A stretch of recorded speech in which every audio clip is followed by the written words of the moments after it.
New or current customer. U.S. Cellular. America's locally grown wireless. Terms apply. See uscellular.com for details. This is Brandon Tate, owner and operator of Atlantic Wireless, an authorized agent for U.S. Cellular since 1997. Visit AtlanticWireless.com to find the store near you. We go beyond the call.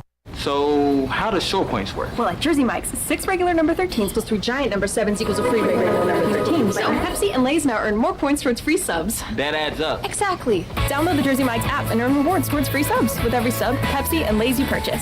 So, how does short points work? Well, at Jersey Mike's, 6 regular number 13s plus 3 giant number 7s equals a free regular number 13. So, Pepsi and Lay's now earn more points towards free subs. That adds up. Exactly. Download the Jersey Mike's app and earn rewards towards free subs with every sub, Pepsi, and Lay's you purchase. If you have family coming over this summer, the last thing you need is sweaty relatives. Guarantee your air conditioning system is ready to keep everybody cool. Call Delcor. Buy a new train system and make no payments until 2023. It's hard to stop a train. With inflation and high gas prices, you don't need another payment. So buy this month and make no payments until 2023. Go to DelcorInc.com or call 252-321-8868. Delcor, the service professionals. UBE and PirateWear.com is excited to offer Pirate Nation the largest selection of new ECU merchandise and tailgate supplies ever. UBE has the best prices in town, so that makes UBE your one-stop shop for all things ECU. UBE does daily restocks of Champion, Adidas, and Under Armour. Don't forget to bring your young Pirates in to plunder the Crow's Nest, which is the only kids store dedicated to ECU. Plenty of free parking uptown in Greenville. Visit them at PirateWear.com. Go Pirates! Are you ready for some football, Pirate Nation? Bud Light is America's favorite light beer and the official beer of the ECU Pirates. When planning your fun times this football season, be sure to pick up some Bud Light at your favorite retailer. Bud Light carefully brews their beer to be perfect for anywhere there's fun. Because when there's fun, Bud Light is there. Get ready to have fun this season, Pirate Nation, and always stay in the game and drink responsibly. Bud Light, the official beer of the ECU Pirates, and proudly distributed by Carolina Eagle Distributing since 1989. Pirate Radio. We're going to be bigger, faster, stronger, and older. That's always a good combination. The voice of the Pirate Nation.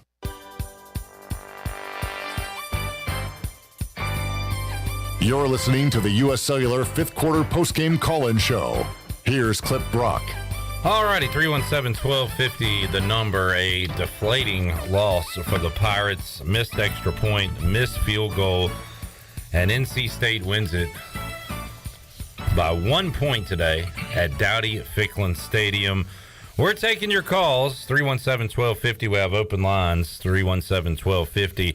I want to give a shout-out to Parker's Barbecue. Dropped us off an awesome post-game spread, and I'm talking everything. Barbecue, chicken, all the sides, Billy's banana pudding, sweet tea, corn sticks, hush puppies, and they got it all at Parker's Barbecue, 3 locations in Greenville to serve you. They ship nationwide, parkersbbq.com. Thanks to Parker's Barbecue for their tremendous support here at Pirate Radio. Man, it was awesome. It really was. But on the flip side, I feel like I'm about to throw up that banana pudding. Yeah. I mean, I what just a hate it. Sick feeling. It is. It's a very sick feeling. And, as a former kicker, I said this before that last drive for East Carolina that I said, for Owen Daffer's sake, I was hoping that they would get in that situation where he could hit a game-winning field goal. All would be forgotten. But now that's all anyone's going to remember. And that's a shame because such a good ball game. But so deflating. Man. All right. So deflating. We got a couple open lines, 317-1250. Check us out on Facebook Live, YouTube. Got a chat going on there amongst the Pirate Nation. Chuck, hang on. We'll start with Jackson in Greenville. Hey, Jackson. Hey, guys. How's it going? Not good. Could be better, yeah. Yeah, I really am still baffled at how we lost that game. I mean, I left at halftime, but for that guy to go out there and miss 2 in a row, and they gave him a scholarship last year, why don't we just yank him off scholarship and send him back to where he came from? Because that is the most pitiful display of kicking that I have ever seen in my entire life. Now, if a guy goes out there and drops 4 passes and say it's tied up at 14 apiece and he drops the last second pass in the end zone, you're going to yank his scholarship? That's not what wins the game. You know what I mean? No. I just told you that would have been a winning situation. I just told you 14-14, 3 seconds left in the game. C.J. Johnson goes out there and drops a wide open pass in the end zone. Are you going to snatch his scholarship? I'm just asking you that question. Yes. You would? Okay. Dude, we're gonna run out of players. That's fine. That's just what I'm saying. I mean, It's absolutely horrible. He cost us the game. He absolutely blew it. He crapped the bed. Yeah. Well, yeah, I agree. We all with saw that. But I happen. don't agree with yanking his scholarship. They're not going to yank his scholarship. I know, and it's just a reaction. I get it because I'm sick to my stomach as well. And I hate it for Daffer more than anything else because he's the guy that's going to have to live with it. Yeah, now we're watching App State just scored a potentially game-tying touchdown. Let's see if they can make the extra point. Right, they got an extra point pending right here with 31 seconds left to play. Why'd you leave at halftime, Jackson? Should we yank your scholarship? Daffer needs to go run in the woods. Why'd you leave at halftime? That is a great question. Why'd you leave at halftime? Why? Because it was hot as hell. Damn, it was. Were y'all in there? Yes, I was. I left in the fourth quarter because I had to get to here. We should yank the rest of your tickets for leaving early. That was not a game-winning fan move by you. This year, she's my fiance, and she told me we had to go, so we left. All right. Well, you get a pass on that one because I totally understand. I don't believe in man cards, but if I did, I'd yank your man card. All right, Jackson. Thanks, man. Yeah, thanks, bud. All right, buddy. All right, 317-1250. Chuck in Charlotte is next. Hey, Chuck. Hey, how's it going? Thanks for taking my call. Okay, it's a gut-wrenching end to a football game. But I think if we look at the beginning of the game, if we had known we're going to be that close to being able to win, I think we would take it. So I choose to look on the positive side rather than the negative side. I've listened to this show a lot. I've heard a lot of negative things about the offensive coordinator play calling. I generally liked the play calling today. I wasn't real happy with that fourth down. Yeah. 5 go routes or whatever. But yep. Other than that, I loved the first play from scrimmage. I loved the fact that we didn't just blindly stick to the run.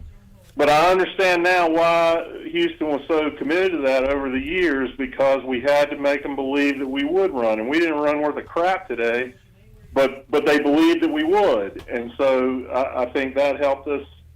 I think this is a really good NC State team. We'll see, down the road how good they are. But I got to believe that we're going to be in every game left on the schedule, and so we'll just have to see how this plays out. Look, it's gut-wrenching, but kicker didn't have a great day today, but we're going to need that guy the rest of the year. That's right. We need those phone calls that we just had, and that guy could win 5 games for us this year. So. I think it's all positive. But you guys are the pros. Tell me what y'all saw. Same thing. And you know what? I had this conversation with someone earlier today, actually. It was before the game that, somebody was asking me about kickers and the kicking situation and all that. Not this specifically to here, but we were just talking about kickers in general. And I had made the comment that it seems to me like the teams around the country. Oh, wow. App State went for two. Wide open. Quarterback missed him. Yeah, pull his scholarship. Number 17, you're out of scholarship. Sorry, go ahead, Bill. Yeah, but I was talking about that, and the programs that make a commitment to special teams in the kicking game typically do well. They really do. And we had talked about that. I got a point. We talked about that before the game, remember? We did. New holder for East Carolina, Luke Larson. John Young, last year's punter and holder, just tweeted out, "This is not on the young kicker. A kicker is only as good as his holder." That's right. Laces out. Laces towards kicker is basically kicking blindfolded. Yep. So John Young saying that was a holder issue, and you can clearly see Daffer kicking right at the laces there. So, blame to go around wherever you want to put it, I guess. Well, anybody that has any kind of experience kicking, kick a ball one time on the laces and see what happens. All right, Chuck. Kind of goes where it wants to go. Thanks for the call. 317-1250. We go to Monica in Atlantic Beach. Hey, Monica. Hey, football is back, guys, and we're loving it. Really tough day for the Pirates. We were just in position to win that game, and it's just a heartbreaker. I know everybody is just sick in their stomachs right now. I feel bad for Owen Daffer. You know, he went from 0 last year to really blowing it this game. Question would be, is he doing too much? You know, I know he's pulling double duty. Now, I heard you just say that John Young tweeted out that it was at the laces, but he is also pulling double duty in the kicking game. So I wonder if that's... Nah, that doesn't matter. It really doesn't. As a matter of fact, most kickers, they want to be on the field as much as they can. They're like any other player. They want to be on the field. They want to be contributing. If you ever listen to Steve Logan always had a very interesting take on kickers. And people don't realize kicking is violent. And that's what Coach Logan used to always say. It's a violent motion. And look, North Carolina's about to put this away. Onside kick turned into a touchdown. Anyway, it's a violent motion, so it's very hard on kickers' legs. Now, I'm not making any excuses at all, none. But as far as pulling double duty, that doesn't make a difference. I don't think so anyway. Well, at any rate, you know, you got one job. Let's get it done. Yeah. This was our game to win. This is a continuation of what I said last year over and over and over again. You know, Blake Harrell is the man. Our defense stood up, you know, what's supposed to be an incredible NC State offense, number 13 ranked in the country. They couldn't punch it in at the 1 yard line twice. So, way to go, defense. You get the big fat gold star today. You know, watching State, too, you know, several false starts. They got the pass interference. I call a false start on calling the number 13 team in the nation. Proud of my Pirates today. Are we disappointed? Do we want to throw up in our shoes? Absolutely. But we got to regroup. We got to play an ODU team who's high off their Hokie win tonight. So let's pull it together. Let's, you know, they need to be in the locker room pulling Owen Daffer up because we're going to need him again. So we don't need to wear him down. I'm sure he's doing that for himself. And all I got to say is, the most wonderful time of the year. Pirate football is back, baby. 51,000 fans in the stands. I do need to throw one dart out, though, to the operations at ECU. Apparently, I got a call from my daughter. She's an ECU student. All of her friends in the boneyard. If you went down to use the bathroom or get water in 100-degree weather, they were not allowing you back in to your seat. So they need to fix that. Something's got to give. Also heard that you couldn't buy water unless you had cash. That's dangerous on a day like today. So let's pull it together, but let's go win some more football games. It's a great look right now for Pirates. I feel sick, but we just got to regroup and take it to ODU next week. All right, Monica, thanks as always for the call. We'll talk to you next week. All right, sounds good. Yeah, I heard. I read some of those complaints on Twitter, and you actually experienced some of that. Yeah, I was sitting in section 19. It's if you look at the boneyard, it's over on the upper deck side. Both rows, stairways from section 19 going down and going back up for just about the entire first half were packed. My daughter, stepdaughter, and their boyfriends went down to get a drink, and it took them 20, 30. 40 minutes maybe. I'm looking at my wife. Probably 40 minutes to get back up. And they actually gotten a text that said they couldn't get back up. They weren't letting anybody back up. That was a problem. I know that from what I understand, I think the card machines went down or whatever, so you had to pay cash. It was, a little bit of a hiccup in the first game. All right, 317-1250. Let's go to B. Pace, who joins us from Raleigh. What's up, Pace? Just finished throwing up. Feel a little bit better now. Get it off my stomach. I was, you know what I would like to see, though, on that last North Carolina State possession? We tackled the guy out of bounds, and they kept the clock running. I mean, we can talk. There's 3 or 4 ref calls today that are just. There's a non-target call, I think, on Keaton Mitchell. I mean, if you go back and look at it on television, guy comes in, they didn't even get a booth review on it. But I thought the kid was out of bounds when we tackled him there, but he kept the clock running, so that made us waste a timeout there. I didn't like that. The refs were, I mean, I don't like playing games on refs, but they had a couple shaky moments. Today. How many flags did they pick up? 3? Yeah, the one on the sideline where they said that the hit was originally made inbounds and ridden out was totally false, because I was in the stadium and they played the stadium replay and slowed it down. There was 100% a late hit out of bounds. That was a bad call. I can remember right off the top of my head. Yeah, and ESPN guys. Yeah. In a replay on television, he was 4 yards out of bounds. Yeah. And on the flip side, though, kudos to East Carolina. If you remember, the first flag on East Carolina was thrown with 7:23 or 7:24 on the clock in the fourth. So they played a pretty clean game. They did. But I thought, listen, there was a couple plays. It probably was the difference in the game. The one Holton threw long to I think we were backed up and he threw long. If Holton leads him just a little bit more, I think it was Winstead maybe, it would have been it might have been a 99-yard touchdown. He had to come back for it a little bit. But it was a tough game. I was a kicker in high school, and I kicked my freshman year, and I like to be in the center of the field. What I say, Clip? Never bad angle. Yeah, I was just screaming, bad angle. If you're a right-footed kicker, that's the last thing you want. You want to hook. You'd rather be on the other hash mark and hook it in rather than, because you're always. More times than not, you're going to push that ball, and that's exactly what Owen Daffer did. Yeah, it did. And I didn't like that. I get it. I didn't like that clock management there at the end. Thank God Holton had his wits about him, but I don't. Holton was trying to get those plays in. They were taking a minute, and that clock. Thank God NC State. They did us a favor and called a couple timeouts there at the end there, but we'll be okay. A couple plays. Shout out to the defense. We got. Some of them missed tackles were a little crazy, but I think we'll be okay. I still say 9-4 with a bowl win this year. So, all right, we'll certainly take that. Thanks for the call, Pace.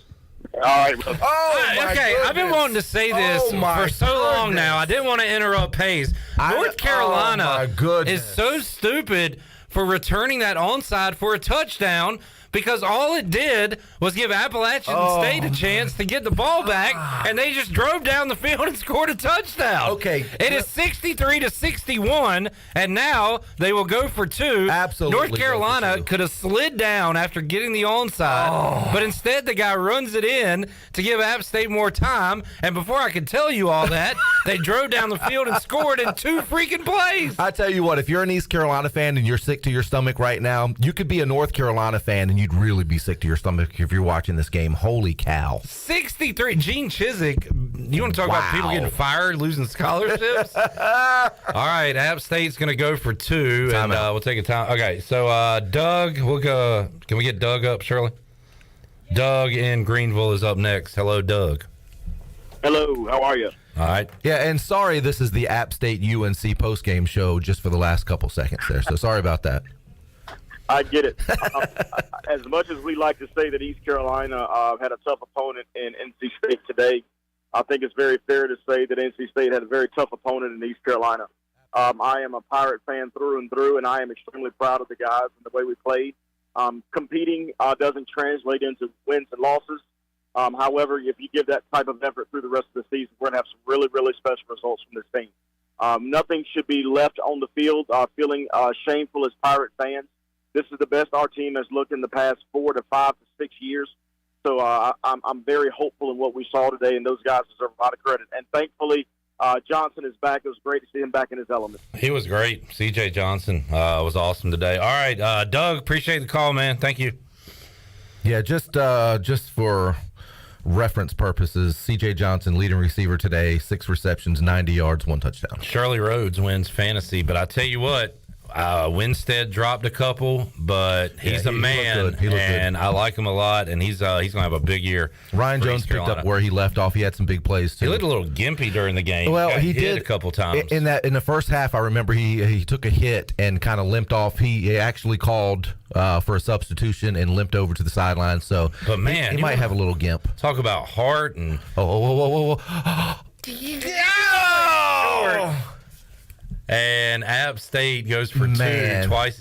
Okay, now they can kick another onside. Gutsy calls. Maybe North Carolina will return this one, and they'll get the ball back again. I don't know if you can do that in 9 seconds. The NC State, very good tackling team. But late in the game, Rajay made a couple plays where he was able to get some extra yards. Ryan Jones did it. Pirates fought their tails off today, man, and deserved a better result. All right, Luke, Kevin, Silas, we'll get to you when we return on the U.S. Cellular fifth quarter call-in show. Clip Brock, Billy Weaver, and the crew here at Pirate Radio taking your calls until the last caller is served. More to go when we return after this.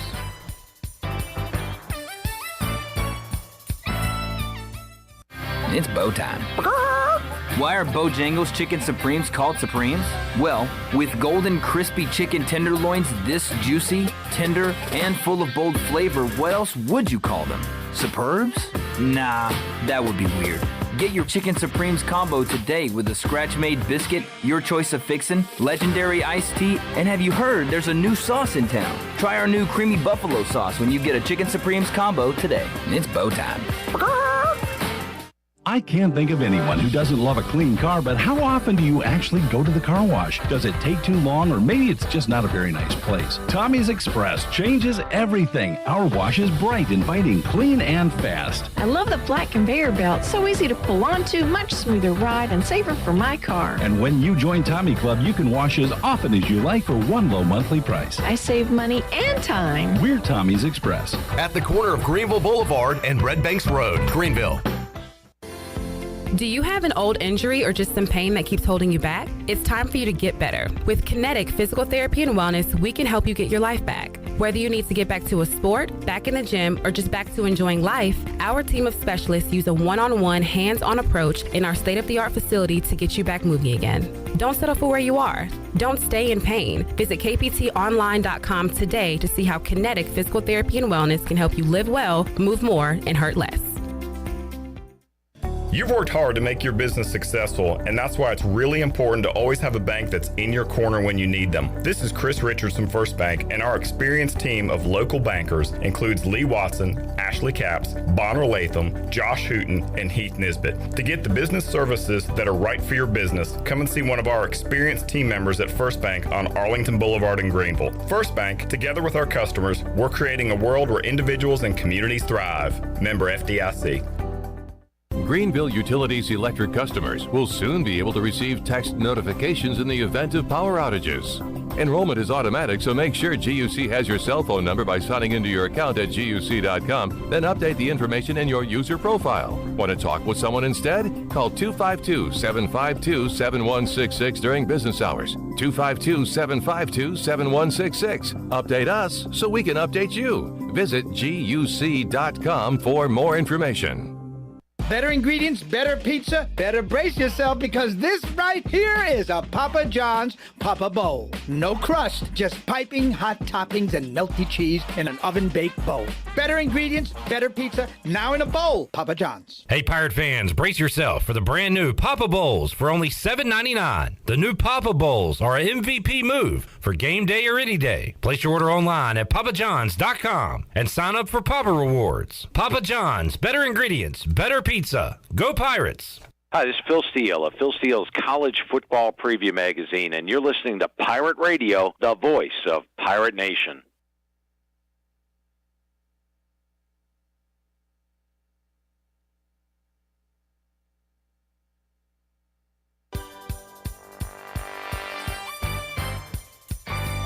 You're listening to the U.S. Cellular fifth quarter postgame call-in show. Here's Clip Brock. Wild one here in the east, the wild one in the west. East Carolina loses by 1, missed extra point, missed field goal at the end of the game. App State loses by 2 after failing on 2 two-point conversions in about a 30-second span. And Mac Brown is smiling at the end of this one because his team won 63-61 on the Buccaneer Music Hall scoreboard presented by Da Buck. Everybody is down at this moment. Chris wanted to know if he could get a lower the headgear to cheer him up. Do you have one in you? Yeah, Holton Ahlers, you got to lower the headgear. I just picked out Holton for. No, you know what? I think if on that what was it, first or second goal from the one where Holton threw it to CJ. If CJ lowers the headgear, yeah, I think maybe he gets in there instead. Pirates able to throw it in, couldn't run it in today, couldn't run at all against that State defense. No, Holton was actually the team's leading rusher. Kyle in LaGrange, Silas, Kevin, hang on. We'll start this segment with Luke in Winterville. Hey, Luke. Hey, guys. How you doing, man? Yeah, could be better. Could be worse, but could be better. I hear you, man. I hear you. Well, I would challenge Pirate Nation to, tighten the chin strap. And, I was very impressed today, meaning I've been a Pirate fan for a lot of years. And, usually our problem is the defense is on the field forever, and the defense showed up today. I was very impressed with the defense, very impressed with the overall effort, and I'm proud to be a Pirate today. Now, it didn't go in our favor, and it's real easy to point fingers at the kicker, but I challenge Pirate Nation to we're all Pirates. I am very proud of our team today. I don't know if anybody saw it, but even Mr. Herbstreit picked the Pirates today for the super underdog on game day. I'm sorry, and I'm really proud to be a Pirate. So I think we've got a lot of good things going for this season. Very, very proud of the play calling, except for that one play where it was all either hot routes or down the field. We should have done something different. But, on the fourth down. Yeah, on the fourth down.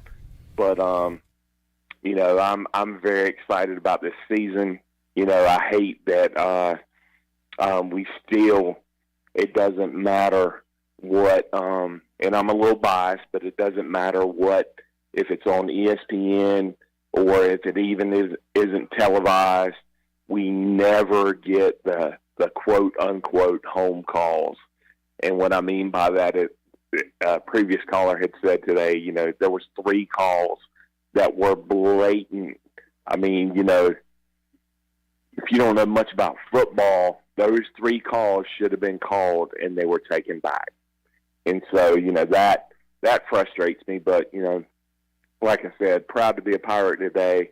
The effort and lastly, I don't know if I'm describing it correctly, but the football IQ.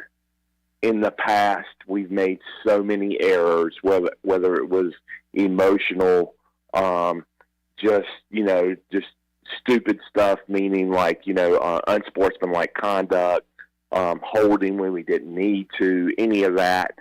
And like, I was so proud today because it seemed like we took a huge step in.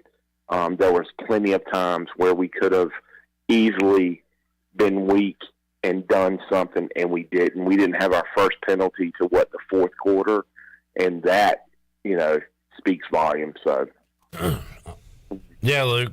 Yeah, good call. Appreciate you tuning in today to the U.S. Cellular fifth quarter call-in show, and good points all around. I mean, East Carolina toe-to-toe with NC State. The execution wasn't always there. Holton Ahlers made a couple of really bad throws that were picked off. We had drops. We had, the block punt. Mike Houston, I just saw a quote from him, says there was a missed block on that, but Larson still should have got it off in time. Yep. So, there was a lot to clean up, but, man, the fight to stop them twice at the goal line, I mean, that's unheard of. So, a lot, again, to be positive about, but still makes you feel like crap after the game. Yeah, but I do agree with it. It was a clean football game. Wasn't a whole lot of penalties on either side. There were some that should have been more called on North Carolina State. I agree with that 100%.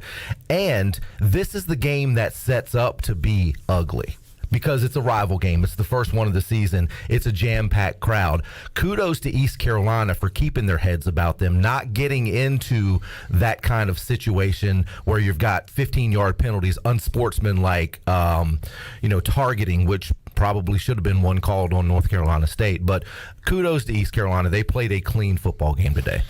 All right, 317-1250. By the way, Jackson just yanked another scholarship. The Cincinnati kicker missed a chip shot. Yep. And he's gone. He's gone. A lot like Jackson, he might leave the game early, the Cincinnati game early. All right, Kevin is up next in Jacksonville. Hey, Kevin. Well, I think it was a good game.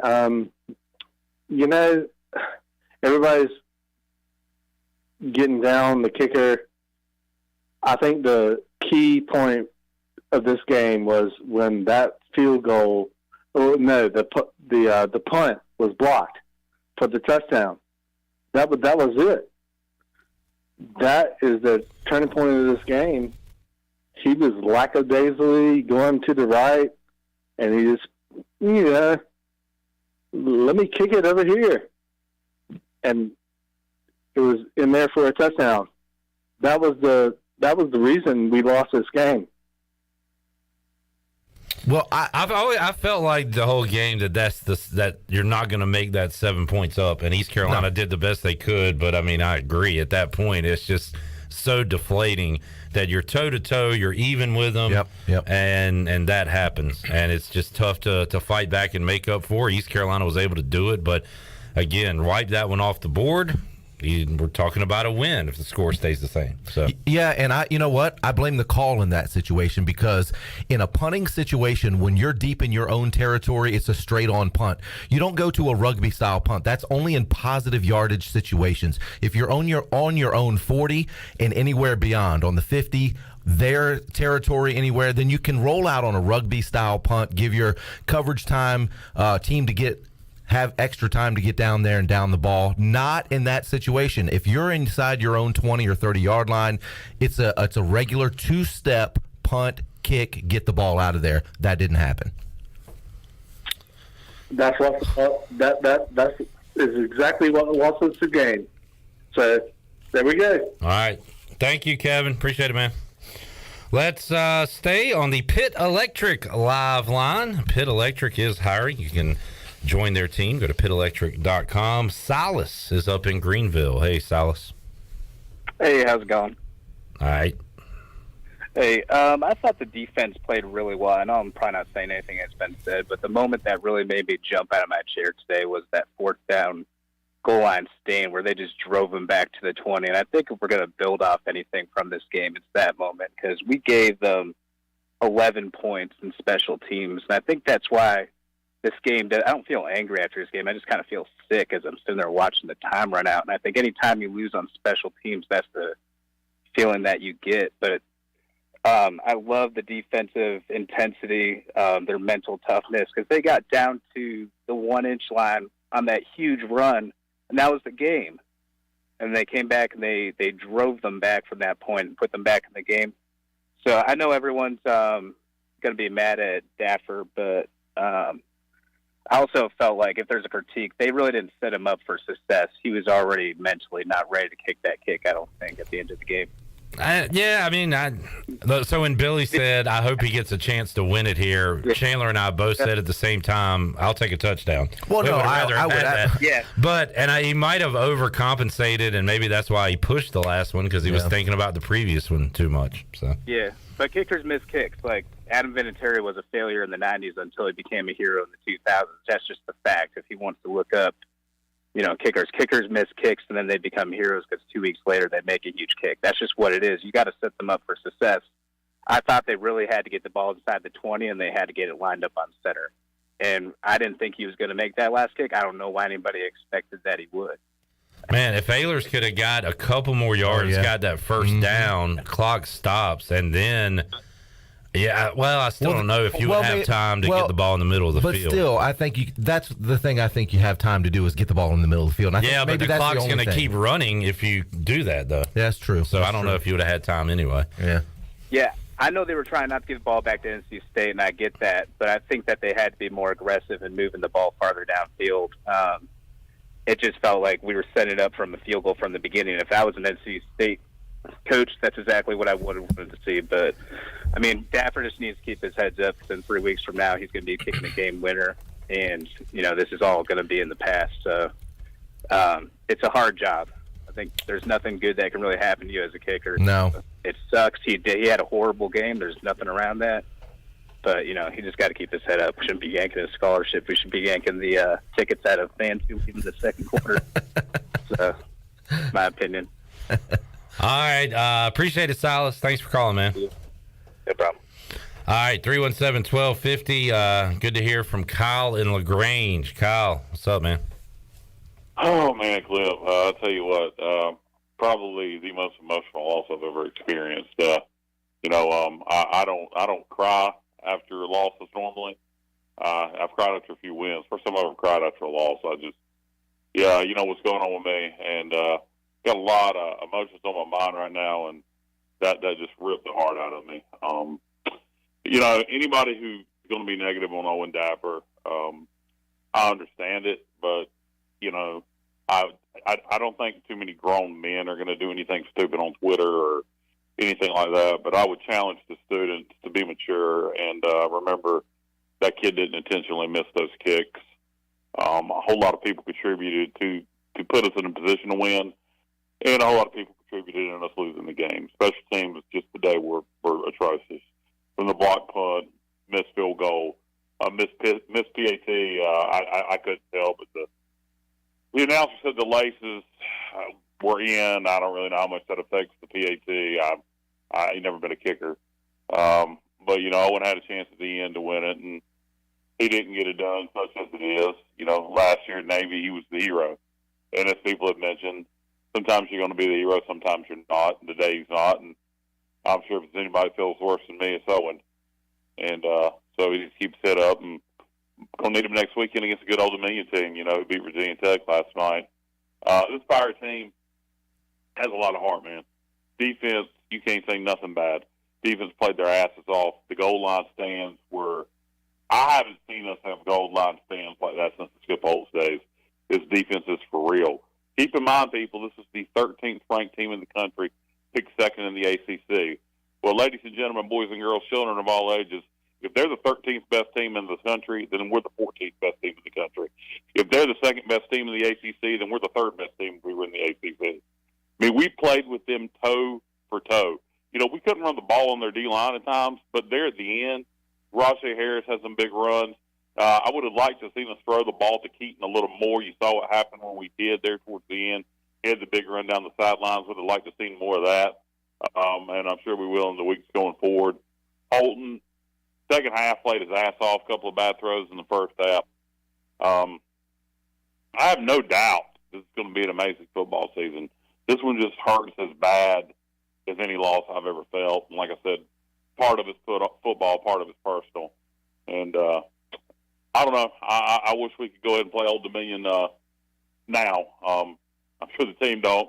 And they got to get out. They got to get over this one. This is one that it worries me a little bit. ODU beat Virginia Tech last week. From coming there with a lot of positive momentum. Kids are resilient, but this is going to be a tough one to get over. And I just hope they can, in a hurry, get ready for the Monarchs. Because, that's really all you can do is go win the next one. It hurts, stinks, sucks, whatever adjective you choose to use to describe how you feel right now. But I don't know. Move on to the Monarchs, and everybody keep your heads up. Go Pirates. Kyle, man, we're thinking about you. Hope everything goes all right with you, man. There's Kyle in LaGrange joining us, and yeah. Now, I do have to say, we've all said the same thing. Defense played great today, but let me tell you what, Blake Harreld's in there talking to his team right now, or will be talking to his team this week, and he's not going to give them a whole lot of accolades. He's going to say, we've got some things to clean up. 3rd and 16, 3rd and 15, 3rd and 12, 3rd and 10. I can remember off the top of my head 4 third and double digits that they gave up big first downs on, and they were crossing routes over the middle. You got to tighten up on that. You really do. So the defense did play extremely well today because, they played well down on the goal line. He is going to be one of those that's going to say, hey, look, you can pat yourself on the shoulders all you want. We still got some stuff to do on defense, and that's getting rid of the giving up long yardage plays on 3rd down. I do want to make one point. I don't know if you've made this point yet, and if you have, I apologize because I've been answering phones. But when you're talking about the defense, you're talking about taking on the 13th ranked, possibly best NC State football team that they have garnered here in a long, long time, and didn't allow a single point in the second half. Yeah. They scored all of their points in the first half, and then they shut them down in the second half. And really, that I really think that bears repeating, because that is, well, a stat to consider. But I mean, if you think about it, we can talk about the goal line stand, we can talk about all these other things, but they did. The defense would not allow them to score a point, and that gave us an opportunity to climb right back into that game. Oh yeah. 317-1250, the number. Drew, Zach, Boshak, David, hang on. We will get to your calls when we return, and we're going to enjoy some Parker's Barbecue during the break. The fifth quarter fueled by Parker's Barbecue. They have meeting rooms. You can have big lunches, big dinners there. Party room. Also, they deliver bulk orders on game day. Parker's Barbecue ships nationwide, so you can enjoy Parker's no matter where you are. They ship, so you can enjoy your queue, and we're enjoying it today here on the fifth quarter. We're back with more calls after this. At Parker's Barbecue, our family has been serving your family for 3 generations. For that, we say thank you. Blessing families every Thursday. Kids eat free all day. That's the Parker's way. Legendary food served from our 3 locations. Always quick, always delicious. That's the Parker's way. At Parker's, our mission is to impact our customers through Christ-like service in a way that feeds them both physically and spiritually. That is the Parker's way. Before you hit the road this travel season, be sure to get your tires inspected by the tire guys at Greenville Auto World. The Greenville Auto World service team sells all the top brands and economy tires if you need a new set. Need an oil change, state inspection, or AC repair? Greenville Auto World can work on any type of vehicle, and the monthly oil change special is only $29.99. Make an appointment now by calling 364-8730. For award-winning service, trust Greenville Auto World. That perfect tractor package you've been eyeing at Quality Equipment just got a little more perfect. Haul your next 1, 3, or 5 Series John Deere tractor off the lot on your brand new trailer. Visit our site at QualityEquip.com to add it to your package. Start with Quality Equipment to get any task done right. We've got the full line of John Deere equipment priced right with low monthly payments and special financing. Plus, we service everything we sell. Visit QualityEquip.com to see our latest offers. When it comes to hauling dirt, asphalt, or stone, you can trust the pros at First and Goal Hauling Incorporated. They have a fleet of dump trucks ready to get the job done. And best of all, it's owned and operated by ECU football alum Dakota Marshall. When you have a big job and you need it done right, count on First and Goal Hauling, where it's a touchdown every time. Keep up with Dakota Marshall and First and Goal Hauling by following them on Facebook today. Are you suffering from anxiety, sleep issues, or chronic pain? Have you heard of CBD? You can learn about the benefits of CBD right here in Greenville at the Hemp Garden. Hemp Garden offers a variety of products and solutions that are truly making a difference in our community. Hemp Garden also provides products that can assist with energy and focus. Have a pet? Come check out their selection of CBD pet products. Visit Hemp Garden to speak with a CBD specialist in a relaxed and welcoming environment today. Exclusive discounts are offered to first-time customers. Hemp Garden, located at 3040 South Evans Street in the Target Shopping Center in Greenville. Mow like a pro with Hustler Turf zero-turn mowers. They engineer their mowers to be maintenance and service friendly for the everyday homeowner while not sacrificing the build and cut quality they're known for. From the heavy-duty frame to the welded steel deck to their trademark smooth track steering, Hustler Turf zero-turn mowers deliver professional grade cut quality for a perfectly manicured lawn. Come into Ron Ayers Motorsports to see the Hustler difference for yourself today. Ron Ayers Motorsports, Highway 11, north of the airport in Greenville. This is Tim Doust, ECU Football Special Teams Coordinator, and you're listening to Pirate Radio, the voice of Pirate Nation.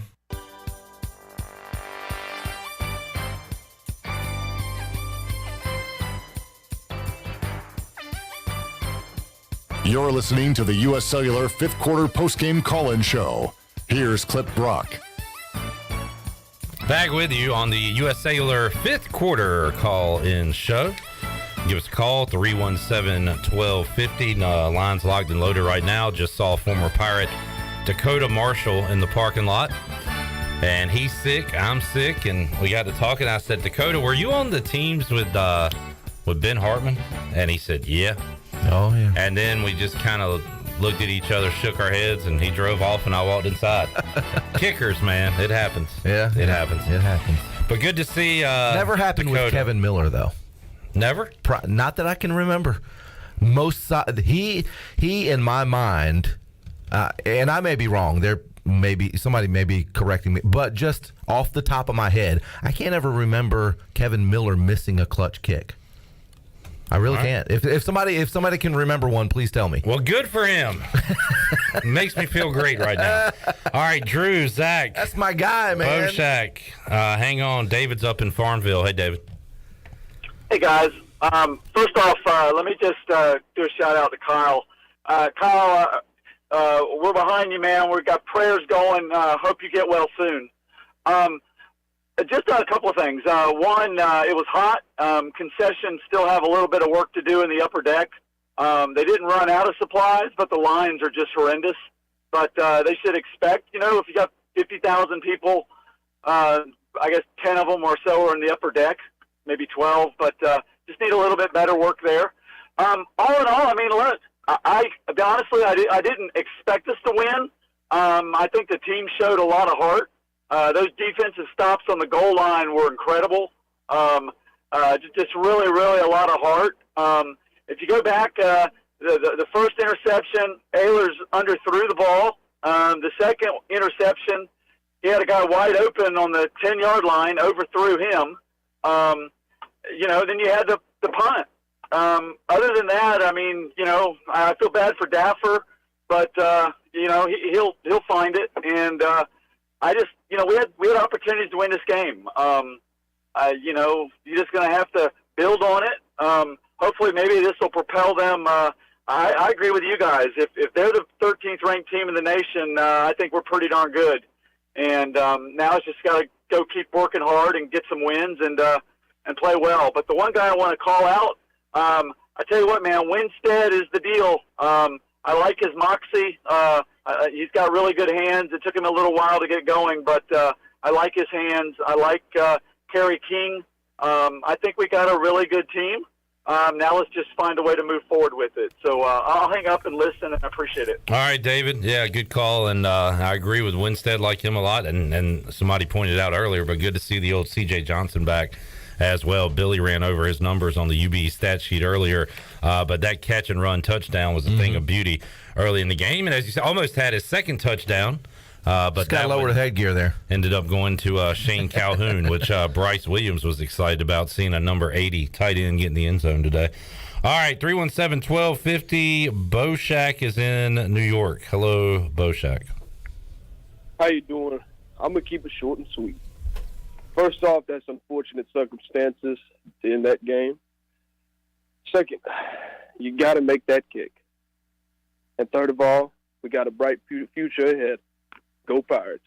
Now, that's the kind of call I like. Yes, sir. Short and sweet, made us to points. The point. Thank you, Boshak.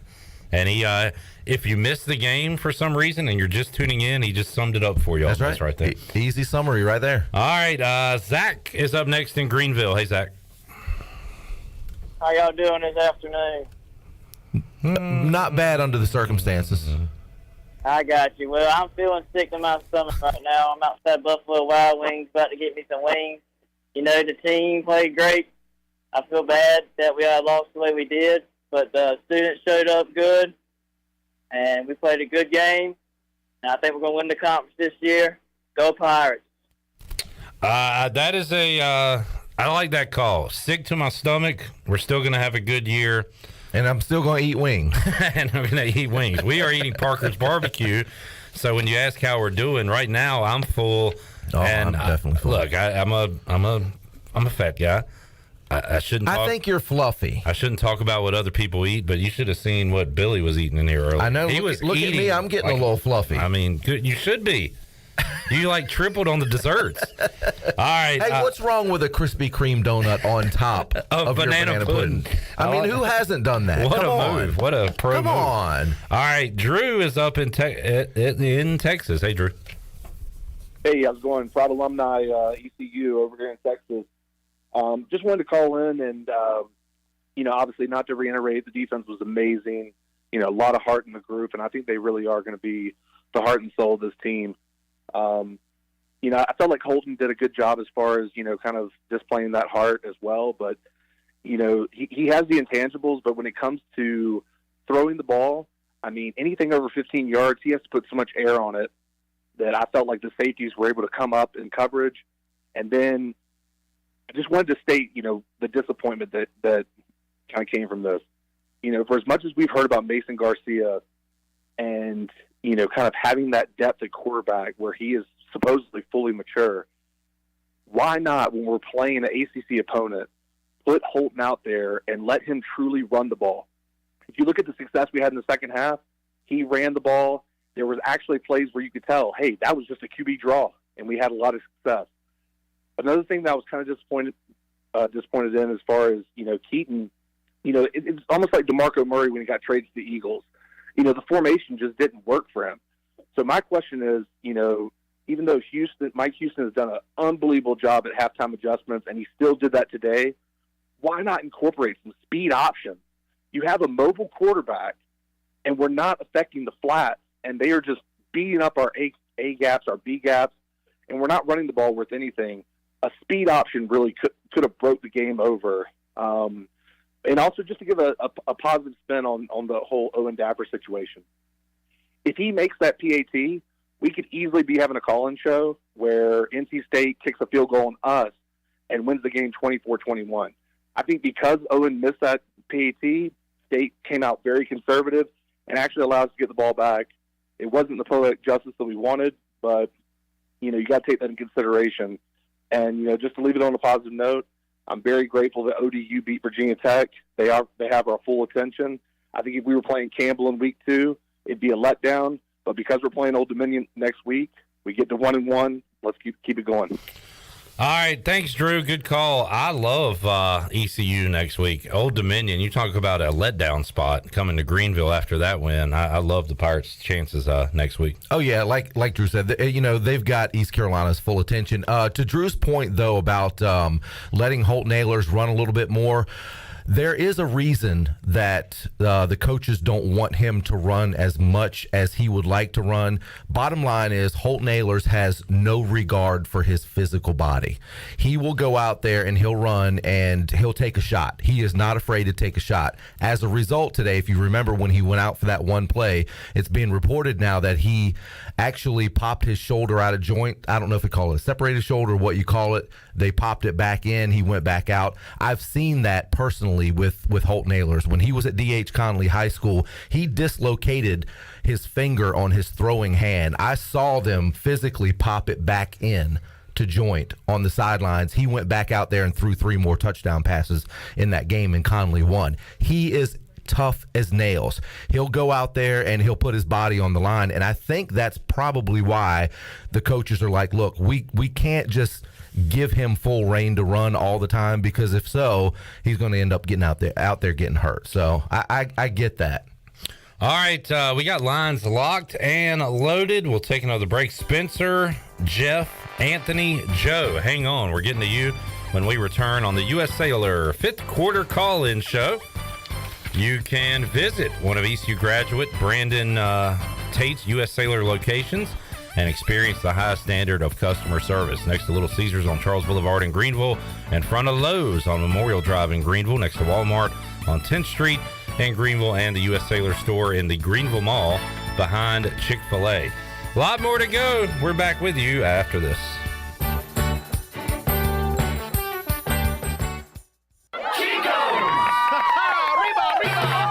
Chico's Mexican Restaurant in downtown Greenville is the perfect place to get all your amigos together for some Mexican food, fun, and football. Chico's has been a game day tradition for Pirate football fans for over 30 years. Whether the game is home or away, make it a Chico's Day for some great specials and the best chips and salsa in town. Chico's Mexican Restaurant in downtown Greenville and online at chicosrestaurant.com. Go Pirates! This is Dr. Hasty from Orthopedics East and Sports Medicine Center. Our practice has been caring for the athletes at ECU and the residents of Eastern North Carolina for more than 35 years. Whether it's treatment for your sports injury or it's time for that joint replacement, Orthopedics East provides the latest in operative and non-operative orthopedic care. We also offer on-site physical therapy and MRI services, as well as a walk-in urgent care on the weekends from 10 a.m. to 2 p.m. Call us at 757-BONE or visit us online at orthoeast.com. Go Pirates. Hey Pirate Nation, Lindsey Gray here with Carolina Caliber. In 1960, my granddaddy started his firearm business right here in Eastern NC. Still family owned and operated, we have the area's largest selection for outdoor shooting sports and accessories and are one of the nation's top firearm dealers. At Carolina Caliber, we have everything you need from hunting, home defense, and personal protection, including a wide variety for ladies and youth. We buy, sell, and trade. It's a time-honored tradition. Visit us at Carolina Caliber on Fire Tower Road in Winterville. Beauty Bar Medispa wants to know if you are ready to fall into beauty. October 7th through the 14th, all services and products will be on sale. Botox, filler, painless laser hair removal, facials, RF microneedling, rejuvenating laser treatments to treat brown spots, wrinkles, texture, veins, and skin tightening. And now, the only facility in the area to offer non-surgical under-eye fat pad treatments. BeautyBarMedispa.com, Red Banks Road, Greenville. Go Pirates! Here today with Jeff Stein from Brown & Wood. Jeff, how's the service department? Service is going great. Like I told you before, 2022 is the year of the customer. We've been voted #1 dealership in Greenville for 3 years in a row, and there's a reason why. For service, we still offer free pickup and drop-off, so we're trying to make it super convenient for the customer. And right now, our customers are repairing their vehicles more than ever. How can people make a service appointment? They can go to brownandwood.net or dial 355-6080.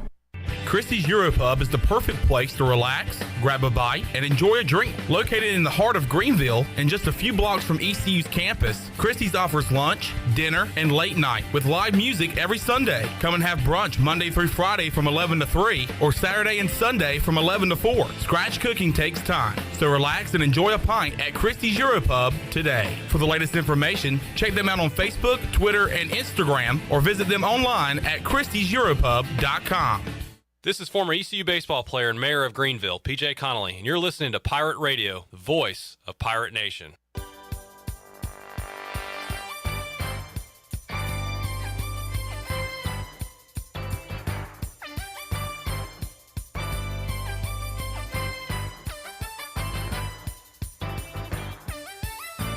You're listening to the U.S. Cellular 5th Quarter Postgame Call-In Show.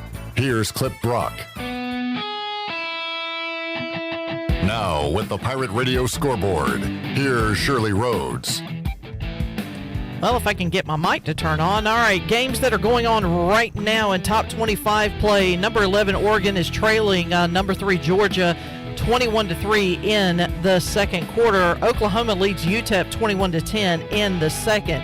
Number 24, Houston is trailing Texas San Antonio 14-7 with about 6 minutes to go in the first half. Number 19, Arkansas leads number 23, Cincinnati 7-0 in the second quarter. And it is number 16, Miami leading Bethune-Cookman 28-9, and UCLA beating up on Bowling Green 31-17 in the third quarter. And that is a look at your Buccaneer Music Hall scoreboard, brought to you by The Buck, your beacon of music in the land of the Pirates in Eastern North Carolina. They are open from noon until 2 a.m. with live music every night along with football.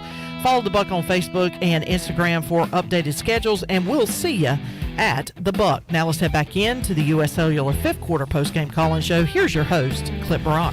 All right, I'm eating some banana pudding live on the air.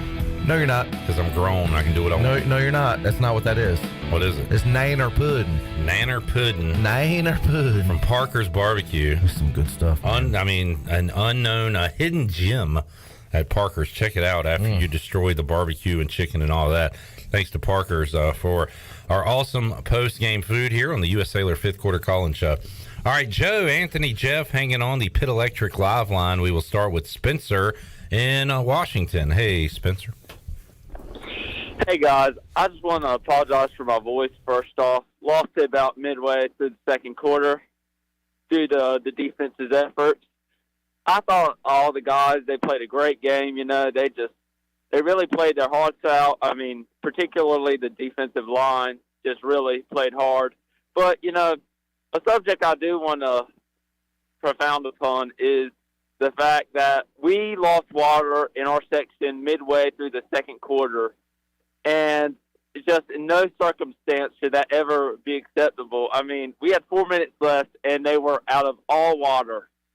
So, I mean, I just want to end off on that note and go Pirates. All right, thanks for the call, Spencer. Heard complaints about that. Sounds like Woodstock 99 out there. I don't know if you saw that documentary. I did. I watched that. It was amazing. Yeah. When Limp Bizkit was on, that was and not to get a sidetrack here, but the promoter blaming Limp Bizkit for people starting to riot is kind of crazy. Yeah, what did he think they were going to do up there? I did like somebody had made a comment on that documentary. Said, "Wait a minute, Limp Bizkit does what Limp Bizkit does. What do you think? That's like asking a lion not to eat a gazelle." The song is called Break Stuff. It's not called Fix Things. Well, not just that, but I watched the documentary as well. I just love the fact that the guy that promoted it and the guy that was trying to put this whole thing together basically absolved himself of all responsibility. He was like, it's not my fault. Not my fault that stuff happened the way that it did. I didn't know Rage Against the Machine and Korn and Limp Bizkit were going to play that kind of music. Yeah. People all fired I didn't know that Korn was going to create like a human wave. And I didn't know there were going to be 50,000 people at Dowdy-Ficklin Stadium on a 90-degree day and that we would need water. Didn't know that. Thanks for tying that back in. Bring in 30 trucks of water if you have to. We went through this a few years ago when it was 100 degrees. Like, was it Tulsa? There was an App State game. App State. It was. I don't remember who Tulsa the opponent was. Sunday. That might have been that long. The first week. It might have been that one. I just remember it was 104 degrees or whatever it is, and people were passing out, and there was no water then. Learn from your mistakes. All right, 317-1250, lines locked and loaded. Let's go to Jeff in Louisiana. Hello, Jeff. Hey, what's up, fellas? What's up? Good news is my Navy contract is over in December, so I get to go back home to North Carolina and away from this godforsaken place. Congratulations to you, Jeff. You're coming to an ECU game, right? Right, yeah. I'm an ECU alum, diehard. And they got purple and gold here, but it's the wrong purple and gold with the Tigers of LSU. But, I'll have that argument another time.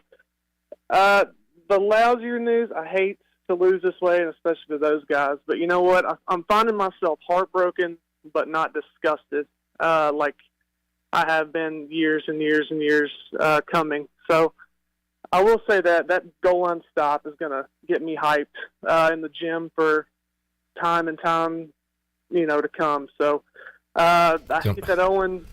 I'm sure how Owen feels right now, but it is what it is. Lock in for next week. But I'm heartbroken, but not disgusted. So that's got to mean something. So thanks, guys. Have a great show. I like that, Jeff. Put that fourth down stop on a loop and just pump some iron. That's right. Yeah, work out. That's cool. I like that. All right, Jeff in Louisiana, 317-1250, Pit Electric Live Line. We go to Anthony in Greenville. Hey, Anthony. Hey, man. What's going on? How are you guys? Going good. Anthony, are you a pro wrestler? If not, you should be. Brother. No. Come on, let me tell you about this game here today, brother. It was hot as hell outside. There was no water. There were 51,000 fans in Dowdy-Ficklin Stadium, and we rely on a dang kicker. Come on, man. Is that good enough for you? That was pretty good. Yeah, I'm glad you guys are back on the air, and I got to see Troy D. But I just wanted to say our defense, man. I knew we were good, but I did not realize our defense was that good, and I think we're going to need that next week against ODU because I think, that's going to be a tough game next week. It is. I tell you what, you've got to do a promo for us, man. That's awesome. Your voice is an incredible. Now, is it just because you were yelling today, or is that how you always sound? No, that's how I always say. That's awesome. I love your voice, man. You got to start ending sentences with brother. Yeah, you got to, to. brother. Yes, absolutely. Look, ODU, I said it last night after the game. I think that was the best result for East Carolina next week is ODU winning, partying on the field. They're still partying right now. Hopefully they party till Wednesday or Thursday. And are hungover coming to Greenville. Yeah, have a letdown. And another thing, too, brought up by a caller and you, Weave, that also gets East Carolina's attention that, hey, if for any reason you thought it was a walkover, it's certainly not going to be. So, yeah, I like the Pirates' chances a lot next week. Well, thank you guys. We'll see you next weekend. Hey, please call in. There's Anthony in Greenville, yeah, brother. we won't forget you. We had Brock Anderson, AEW wrestler, on the pregame show. I heard that. I was listening to that. That's awesome. And we just had Anthony, pro wrestler, here on the postgame. Nice. So I like how that worked out. All right, 317-1250, Pit Electric Live Line. Joe is up in Greenville. Hey, Joe. Hey, guys, I was just going to call. As far as the football team, the coaches, the cheerleaders, everybody there, I'm going to give them an A. I know we made a mistake, but I'm going to give them an A. But whoever is in charge of concessions should come on the radio and take responsibility. It is over and over and over again a problem. And if you can't fix it, then find somebody who can. You had people leaving the game because they couldn't get water. The AD, somebody needs to answer to the problem. Because I believe I heard the AD say this week they had the problem solved. Well, I hate to tell you, they didn't, because it was a pitiful effort. Thanks, guys. All right, Joe. Thank you. Thanks for the call. To me, it comes down to simple math. Okay, how many people does the stadium hold? And then multiply that by how many waters or drinks or whatever that you think have enough. I mean, it's simple economics. I don't know what the issue was. Well, probably after all the complaints online on this show, everywhere, direct emails, probably, I'm sure we'll get some kind of statement on it. But that is not the first call we've had. It's not the first time I heard that today, and we've experienced some of the ticket stuff and the lines. Well, when we first got into the game, as a matter of fact, while I was doing the pregame show with you on the radio, I was in line to get water. My wife came, and I gave her the money to get the waters. I wanted 2 of the big 20-ounce waters, the big ones. She said they didn't have them there. They only got the little ones, and they would not take cash at that time. They only took credit cards. Then later in the game, they only took cash because the credit card machine was down. It was a debacle from the beginning of the game. It doesn't make any sense. All right, 317-1250, Randy, Matt, and Mary, hang on. We have lines locked and loaded on the Pit Electric Live Line. We'll continue to take your calls until the last caller is served on the U.S. Cellular 5th Quarter Call-In Show. We'll be back with more after we eat more Parkers after this.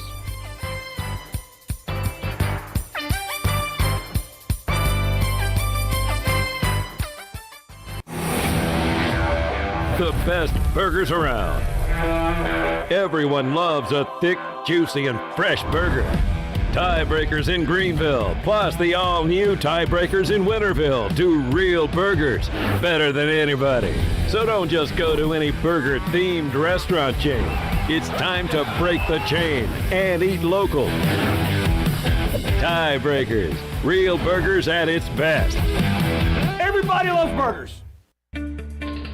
I'm Michael Vaughn with East Coast Grading and Utilities. Many of you know my dad, David Vaughn, and his work in putting in subdivisions all over Pirate Nation. But East Coast Grading and Utilities is not just for those type of big jobs. We're here for the homeowners. Whether it's concrete, driveways, hauling rock, or sand, whatever you need, East Coast Grading and Utilities can get the job done. Call us at 252-531-7494 or check us out on Facebook at East Coast Grading and Utilities. Buying a home? Then you've got a lot on your mind. Now rising rates? It's a lot. This is Timothy Sawyer, your local Rocket Mortgage professional right here in Greenville, North Carolina. With Rocket, you have an advantage. You can lock your rate for 90 days while you search for a home. If rates rise, yours is safe. But if they fall within the first 3 years of buying, you can refinance to a lower rate with exclusive savings. Take the Rocket advantage of calling me, Timothy Sawyer, at 493-0002 today. Dear past, present, and future football watchers, you know why we're here. The football season is back! Woo! That means those pregame barbecues with an ice-cold Pepsi? Totally back. Your perfectly placed football watching corner seat back and comfy as ever.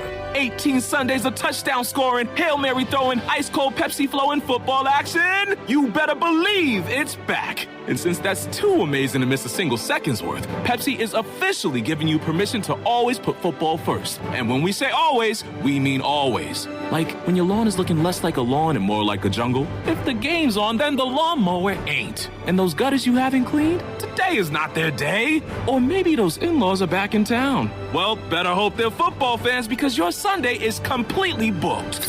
Long story short, crack open a Pepsi and don't let anything get between you and your football watching. With love, Pepsi, made for football watching. That's what I like.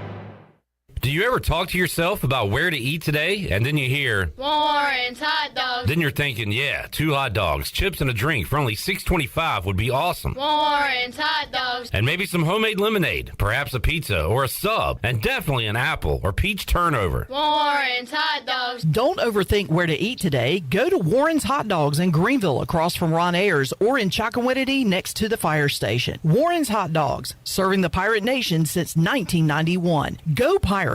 This is Rajay Harris, and you're listening to Pirate Radio, the voice of the Pirate Nation.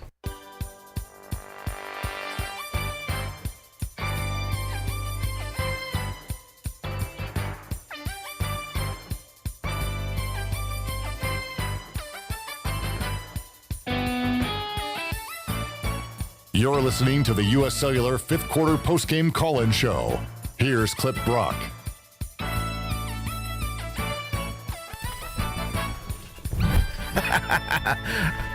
Are you back, Clip?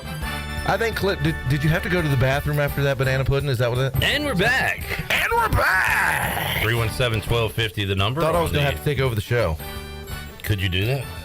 I have no broadcasting experience. I'm relying on. You're a poop guy. What do you know about the media? I sell poop medication. I have no idea how to broadcast. All right, calls are flying in. We're locked and loaded once again, so we'll clean off these lines and let you get in. Johnny, Randy, and Matt hanging on.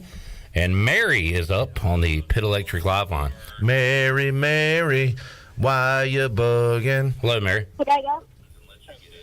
What is Billy? Can you turn your old man? Can you please turn your volume off your phone? Hey, Gramps. I'm trying to. Mary. Okay, sorry. Mary, are you with us? Mary, are you okay? Are you okay? Are you okay, Mary? Yes. Oh, there you are. Hey, Mary. Hey guys, just want to let you know that the kicker did his best. You should all support him. Go Pirates. Thank you for the message, Thank you, Mary. You got to support him. He's a Pirate. That's right. He's going to come through later on this year with a kick, and Mary gets it. Absolutely. Listen to the kids. That's right. Listen to the kids. All right, Matt is up next in Greenville. Hey, Matt. Matt. All right, Matt's gone. 317-1250. Let's go to Randy in Greenville. Hey, Randy. What is happening? Can y'all not hold on through the break? Are y'all impatient?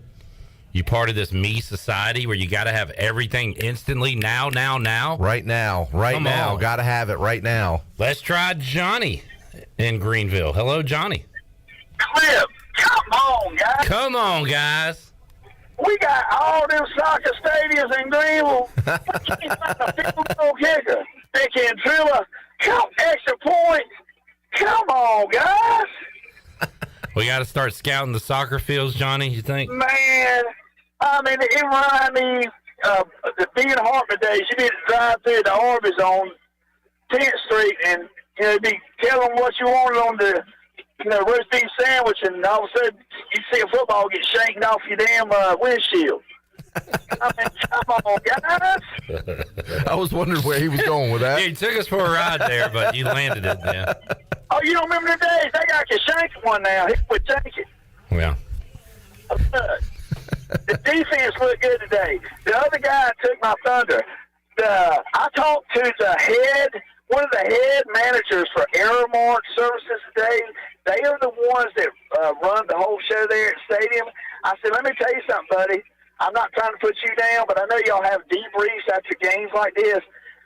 I said, if I was the president of Pepsi Ball and Minchie's Coliseum, you'd be fired on Monday morning. If I was the president of the peanut sales, you'd be fired on Monday morning. And if I was the president of Anheuser-Busch, you would be gone tomorrow.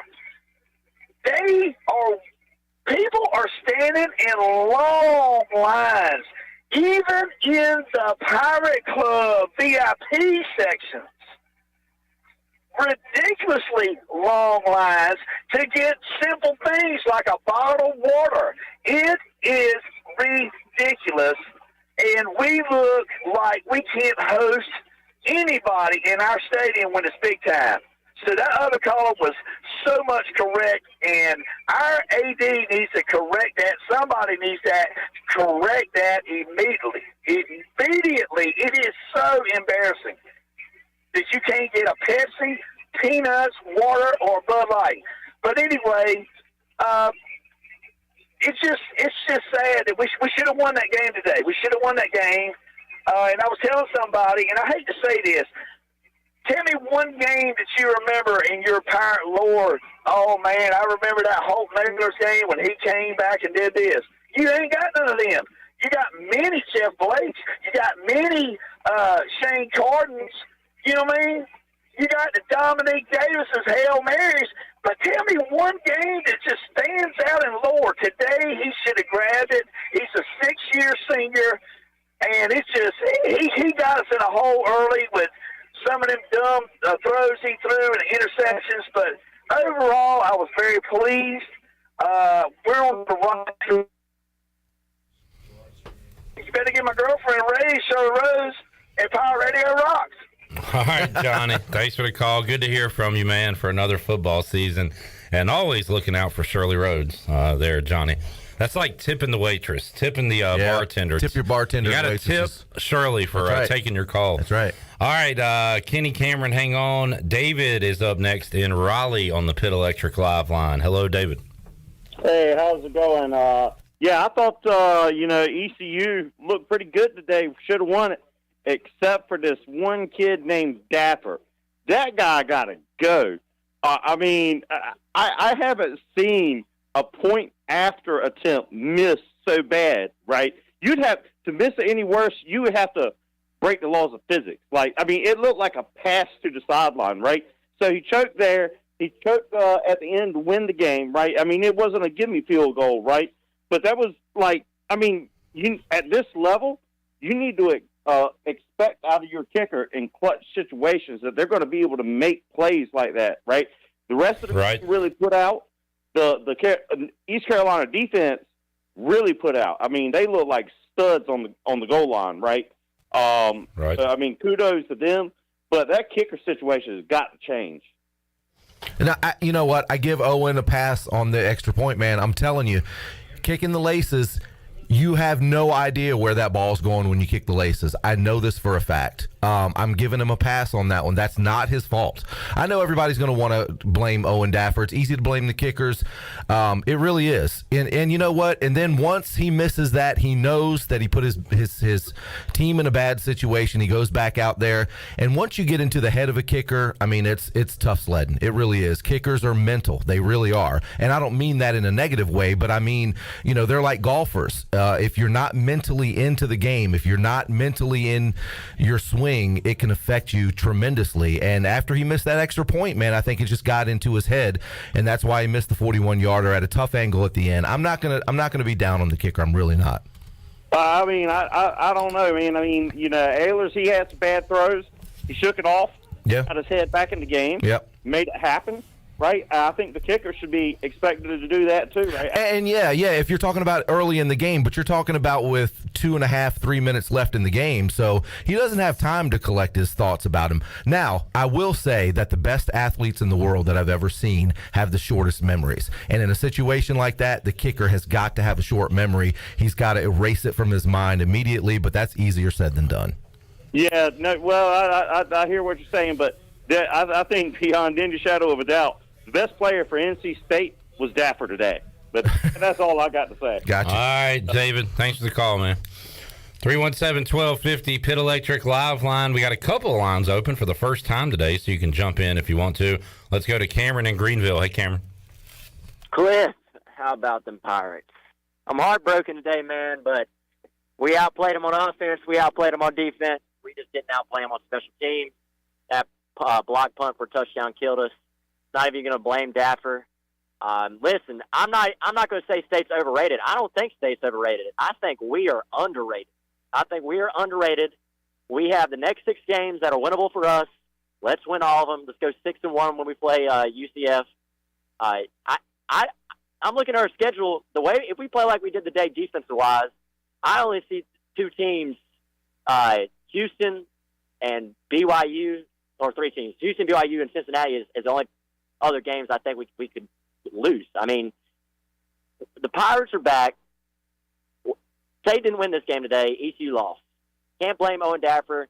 I don't have a problem with that. Special teams win ball games. But listen, one thing I do have a problem with, why did we play conservative the last drive when we had a chance to win the game? Why do we stop passing the ball? I don't understand that. I get you're trying to waste the clock, not get the ball back to Leary. We should have kept throwing it, trying to go for a touchdown, not a field goal. But, hey, life's not easy being a Pirate, guys.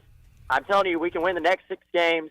Wouldn't shock me at all if we finish the season like 9-3 or 9-4 or something. We got a good team. Mike Houston's got this team on track. Go Pirates. All right, thanks for the call, Cameron. They definitely went the conservative route at the end. Billy, to your credit, I mean, you were saying, hurry up. What are we doing? Let's go. Yeah. I was saying, relax. Let's set it up. I wanted to be more aggressive in that situation. Yeah. And I called the quarterback draw. Yeah. But I was hoping they could have got the first down, and were able to either spike it or maybe, who knows, take another shot at the end zone, but at least be able to kind of relax there at the end. I think State did ECU a favor taking that time out. Oh, absolutely. At the end. Absolutely. ECU did a great job. That baffled me a little bit. I will give them credit for the, what do you call it, fire drill. Yeah, whatever, hustle. And you know what? Credit to Holt Nailors on that, too, because if you saw, Holt Nailors was rushing the guys on the field. He was running off the field, and he knew the situation. So kudos to him in that situation as well. But, last caller had mentioned about, tough games this year. Cincinnati, I tell you what, if it comes down between the kicking game between ECU and Cincinnati, I think ECU wins that one. Cincinnati's kickers missed 2 field goals in the first half of this one. Scholarship yanked. Yeah. Get them out of there. Done. Bye. Bye, girl, bye. Kenny in Blunt Creek is up next. Hey, Kenny. Hey, Cliff. Hey, Billy. Look, been a long time since we walked in that stadium, and it was electric back to the rafters. Great atmosphere. Hot as crap. And bottom line is special teams lost the game today. I mean, you can't give up a block punt for a touchdown. And the young man at the end of the game, okay, you missed the extra point to tie the game. You come out and get a chance to redeem yourself and kick a nice field goal, and you don't hit that. Have no problem with the conservative play calling at the end, because you can't. You got to put yourself in a chance to win. We did. We didn't take the opportunity, but man, the team played lights out. 2 goal line stands. Dude, we should have had it, but hey, we got next week. Let's tear this up, throw it in the trash, move on to next week. Go Pirates! And I never lost the tailgate. Fire Radio. The tailgate was awesome. All right, Kenny in Blunt's Creek. He was at the partying the other night. Yep. And just about a party. Man, I mean, we're talking about one kick at the end, and our entire moods are different right now. Oh, absolutely. And we're thinking sky's the limit. I do like the level-headedness of a lot of our callers that say there's a lot of ball to be played this season, and a lot of good ball from East Carolina. Well, I tell you what, this might not be a very popular statement among the Pirate Nation, so listen carefully. Start rooting for NC State. We want NC State to be that 13th ranked team in the country, because the worst thing that can happen for East Carolina, not the worst thing, but I'm always a proponent of, if we lose tough to a team that's ranked, I want them to continue to do well. It only does well for us. You know, I get think it. Yeah, I you get it. I mean, I know that's not a popular statement because there are going to be people that are going to call in and say, I'm never, ever, ever rooting for NC State. I get it 100%. But let me tell you what. I like to see the teams that we play do well, period. I don't care who it is. I'm pulling for 11-1, and NC State goes 1-11. So we take care of our own business. But I mean, I see what you're saying. Now I get that too. Yeah, I'm fully on board on that one too. It's kind of whatever. If State loses, all right, that's cool. If they win, it does put a little more shine on us, I guess. But I'm not rooting for them. I can tell you that. All right, Jay Jared Black Pearl. Hang on, interesting name. All right, 317-1250, the number. I think we have one open line. If you're trying to get in, now's the time to do it. I'm hearing complaints about a busy signal. You damn millennials just don't understand why you can't get something right away. We got intern Atticus. How do I call in? I said, use a telephone. Where's the back door line? He said, I call in and it says busy. Where's that back door line? He just doesn't understand. He can't comprehend it to his young brain. All right, 317-1250. We're back with more after this.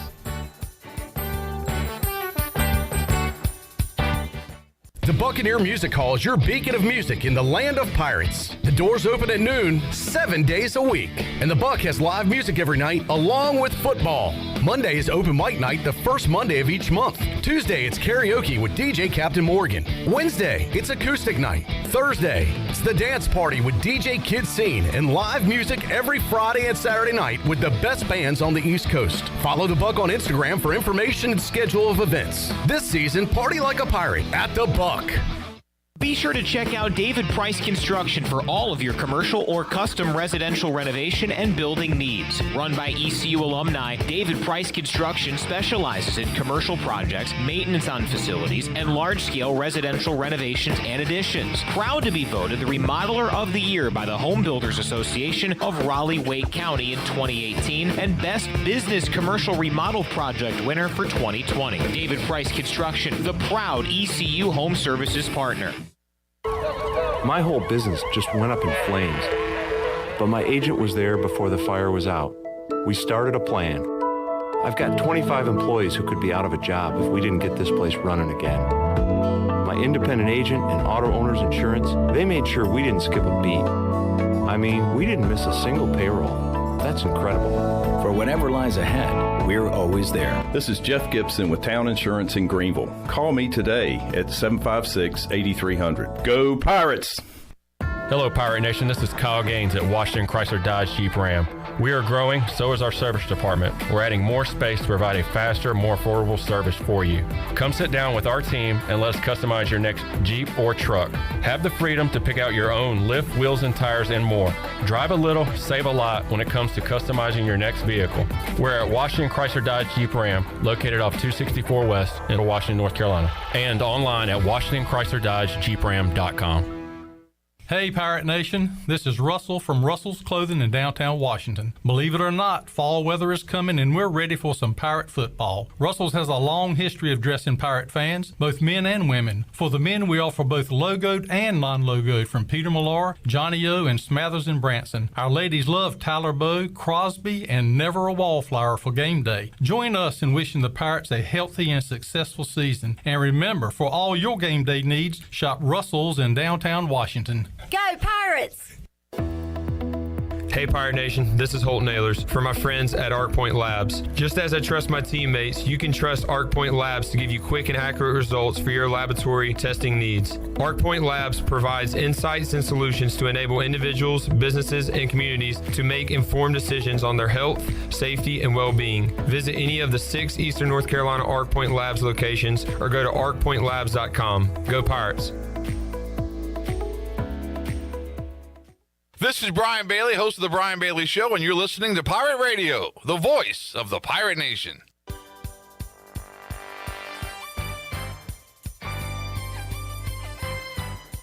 You're listening to the U.S. Cellular 5th Quarter Postgame Call-In Show. Here's Clip Brock. Now, with the Pirate Radio Scoreboard, here's Shirley Rhodes. Right. It is halftime in Arkansas, and the Razorbacks have a 14-0 lead over Cincinnati. And UCLA leading Bowling Green 31-17. Miami not having a problem with Bethune-Cookman. 42-10 is that score there at the half. UTSA is still leading Houston 14-7 at the half, and Nebraska having all sorts of problems with North Dakota. They're tied at 7 at halftime. Georgia leading Oregon 28-3 at the half, and Oklahoma leads UTEP 28-10, and Tulsa hanging on to a 3-point lead over Wyoming 20-17. They have just gone into the locker room for halftime. Texas A&M leads Sam Houston 24-0. They just got the third quarter underway after a lengthy delay, and South Florida and BYU were supposed to kick off about 2 hours ago, but they haven't been able to play yet because of bad weather and severe lightning in the area, so that game has been delayed. Finals from earlier today: Navy loses to Delaware 14-7. Michigan beat up on Colorado State 51-7 is that final. Rutgers beats Boston College 22-21. Iowa defeats South Dakota State 7-3.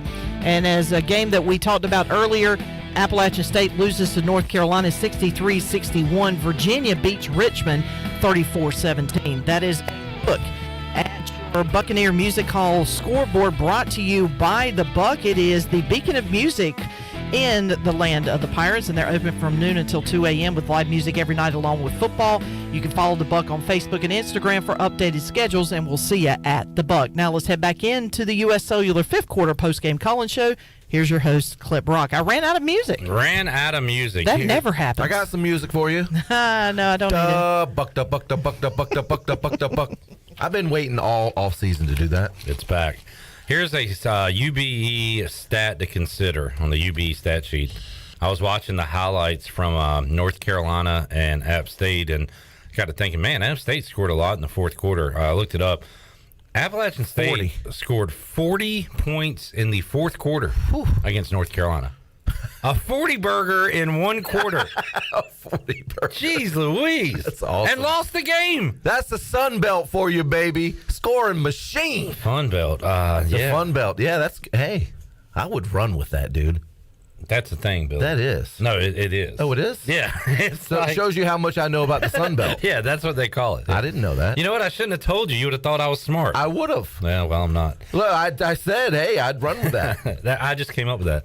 Chris, Black Pearl, Jared, hang on. Let's go to Jay in Greenville on the Pit Electric Live line. Hello, Jay. Guys, let me tell you something. If you'd have told me coming into the day that all we had to do was line Owen Daffer up for a field goal to win the game against State, I'd take it 10 times out of 10. I'd still take it right now. And we got people calling up, complaining about Owen Daffer. I guess they weren't cheering for the Pirates last year when he beat Navy. You know, I mean, people need to man up, realize what's going on. This guy, I've got all the faith in the world in him. He has won games for us. He'll win games again. But you know what? If all it takes is a missed field goal to get people an excuse not to show up. And what we can't do right now, we lost 21-20. That's great. We can't let NC State beat us twice. We have to show up against ODU next week, man up. If you were at the game today, you make sure you're there next Saturday. Don't not show up just because we lost and just because we're playing ODU and it's not NC State. Show up, support this team. We can do this, but we cannot let NC State beat us twice. Owen Daffer, if you're listening to this, bud, I got all the faith in the world in you. It wasn't all on you today. You give up a blocked punt for a touchdown. You know what? That isn't Owen Daffer. That's special teams. Somebody decided that blocking wasn't important on that play. Somebody decided it was not important to block on that play. And that's what happened. And you know what? Tough way to lose. But you know what? I sat in Carter Finley and watched us get our ass kicked twice and score 3 field goals, right? In 2 games. And with the team I saw go out there today, it's a whole different ball game. Pirates, we are back. We are back. And if we support this team and get behind this team, we can do special things. Whether we lost a state or beat state today, it has no effect on our season. All our goals are in front of us. Go Pirates. Rack 'em. Great call. To go Jim Rome there. Appreciate the call, Jay. Good stuff. And, yeah, I agree with you, man. Let's. I love the line because it happens all the time in sports, especially college sports. Don't let the same team beat you twice. That's right. And East Carolina's got to avoid that this week. Absolutely. In practice, starting tomorrow, Sunday practice. And you know what? Along with somebody decided not to block, somebody actually decided to call a rugby-style kick in that situation, which was Billy's not over it. No. It's as soon as it happened, I thought about it. I was like, what are you doing? Yeah. All right, Jared is up next in D.C. Hello, Jared. Hey, guys. It's another tough one, but you know what? It's a game. This was a tale of two halves. Because the first half, we were making those critical errors that the typical ECU losses that we get blown out by 40, we made. And then the second half, I've been a Pirate fan a long time. I don't remember us getting multiple goal line stops. That was something to truly be proud of. Does this suck? Absolutely.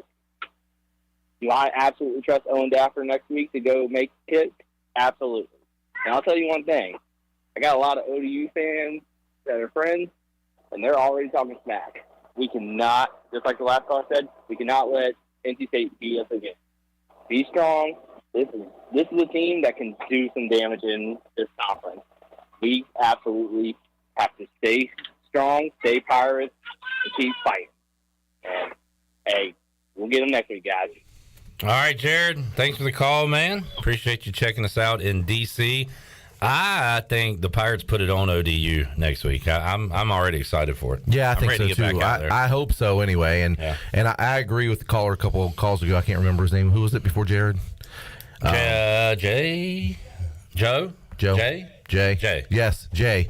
I agree 100%. Everybody's got to show out for that game. I mean, I think you got to show out all year, really, because it just goes to show you what Dowdy-Ficklin Stadium, how much fun it is when Dowdy-Ficklin Stadium is packed and rocking.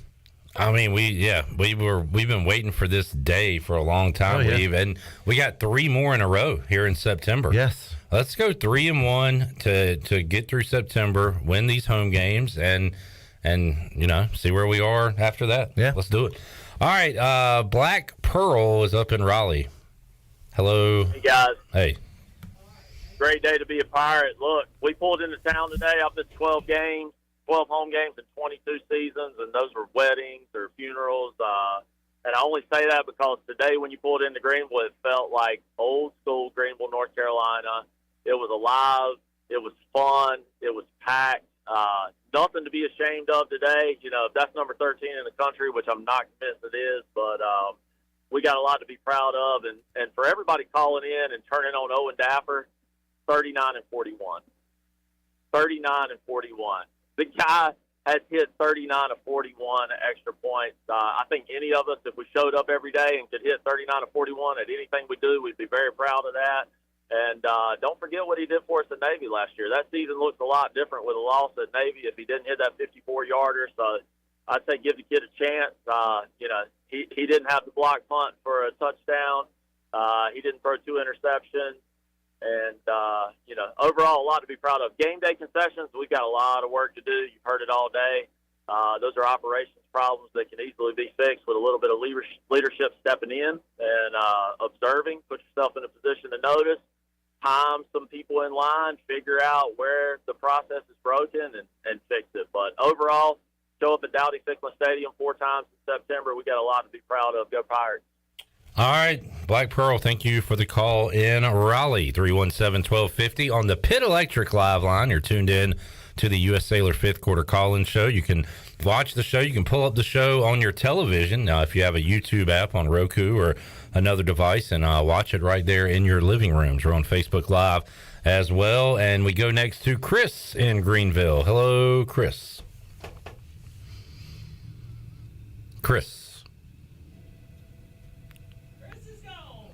Chris, we hardly knew you. All right, we go to Bryce in Lizzie, North Carolina. Where is the Lizzie? This is Snow Hill. Oh, Snow Hill. Bryce, you there? Oh, are they paving the way for Atticus, who has been trying to get in all show? Can we get Atticus and Charlotte in? Atticus?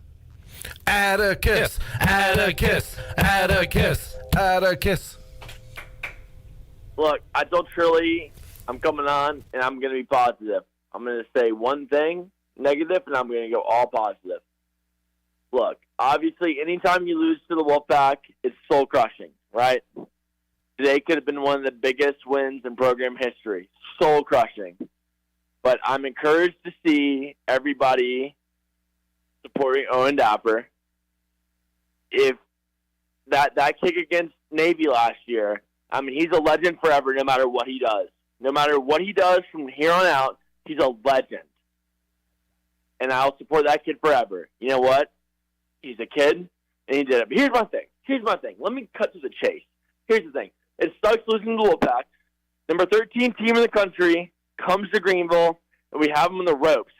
If you're not in Daddy Ficklin Stadium supporting the Pirates behind Mike Houston, you don't have a pulse. You don't have a soul. You've never stepped foot in Greenville, North Carolina. Today is the biggest positive in the history of East Carolina football. Mike Houston has these boys rolling. This program is rolling. This program is at the top of it as it was with Ruffin McNeil.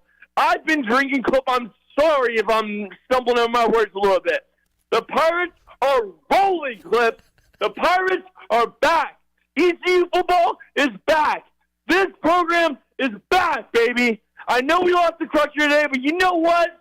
ECU football is back, and if you're not excited, you don't have a pulse. You don't have a soul. ECU is going all the way, baby. Come on. You got to be excited about it, baby. You got to be inspired by what you saw. Woo! All right. Come on, baby. You got to love the Pirates. You got to be excited about what you saw today. I've never been more happy about life.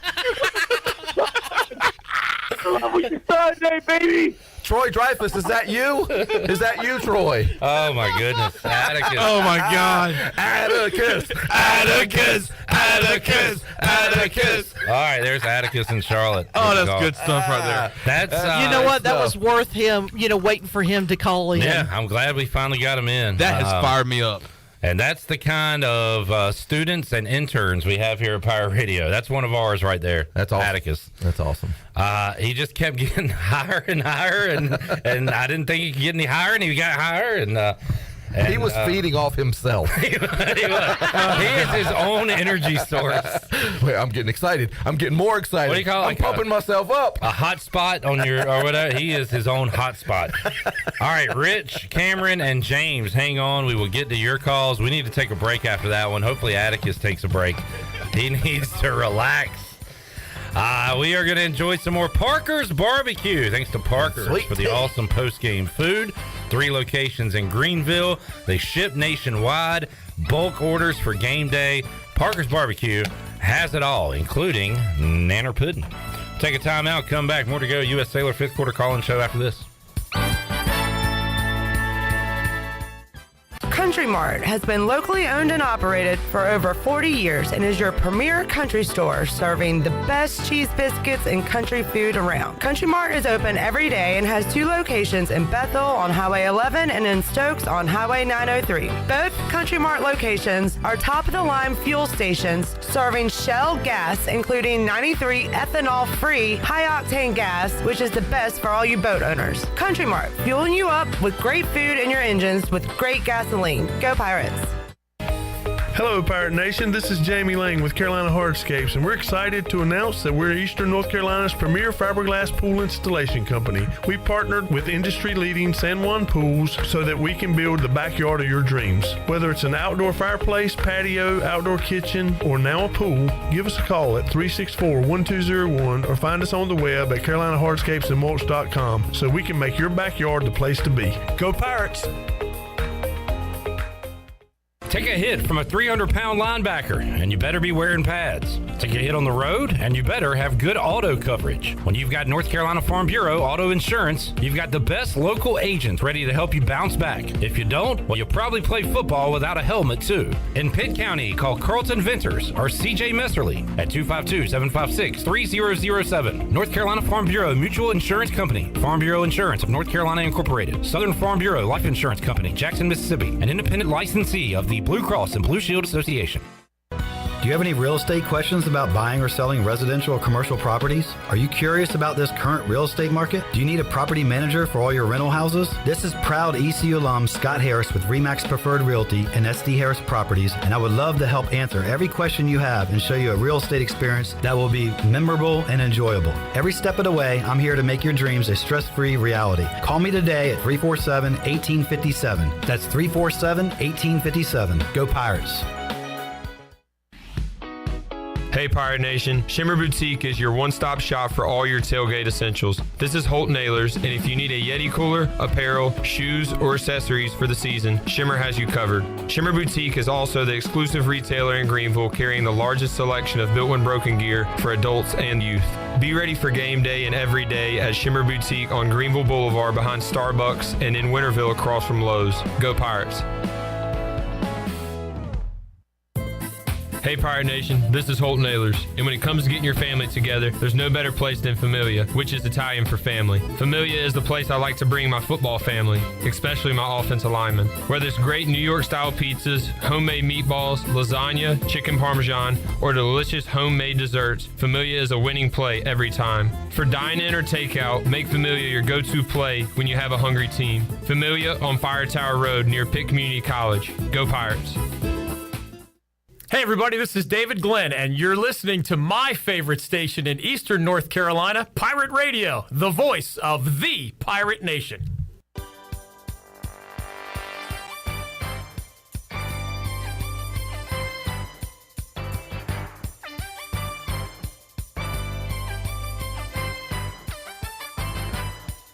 You're listening to the U.S. Cellular fifth quarter postgame call-in show. Here's Clip Brock.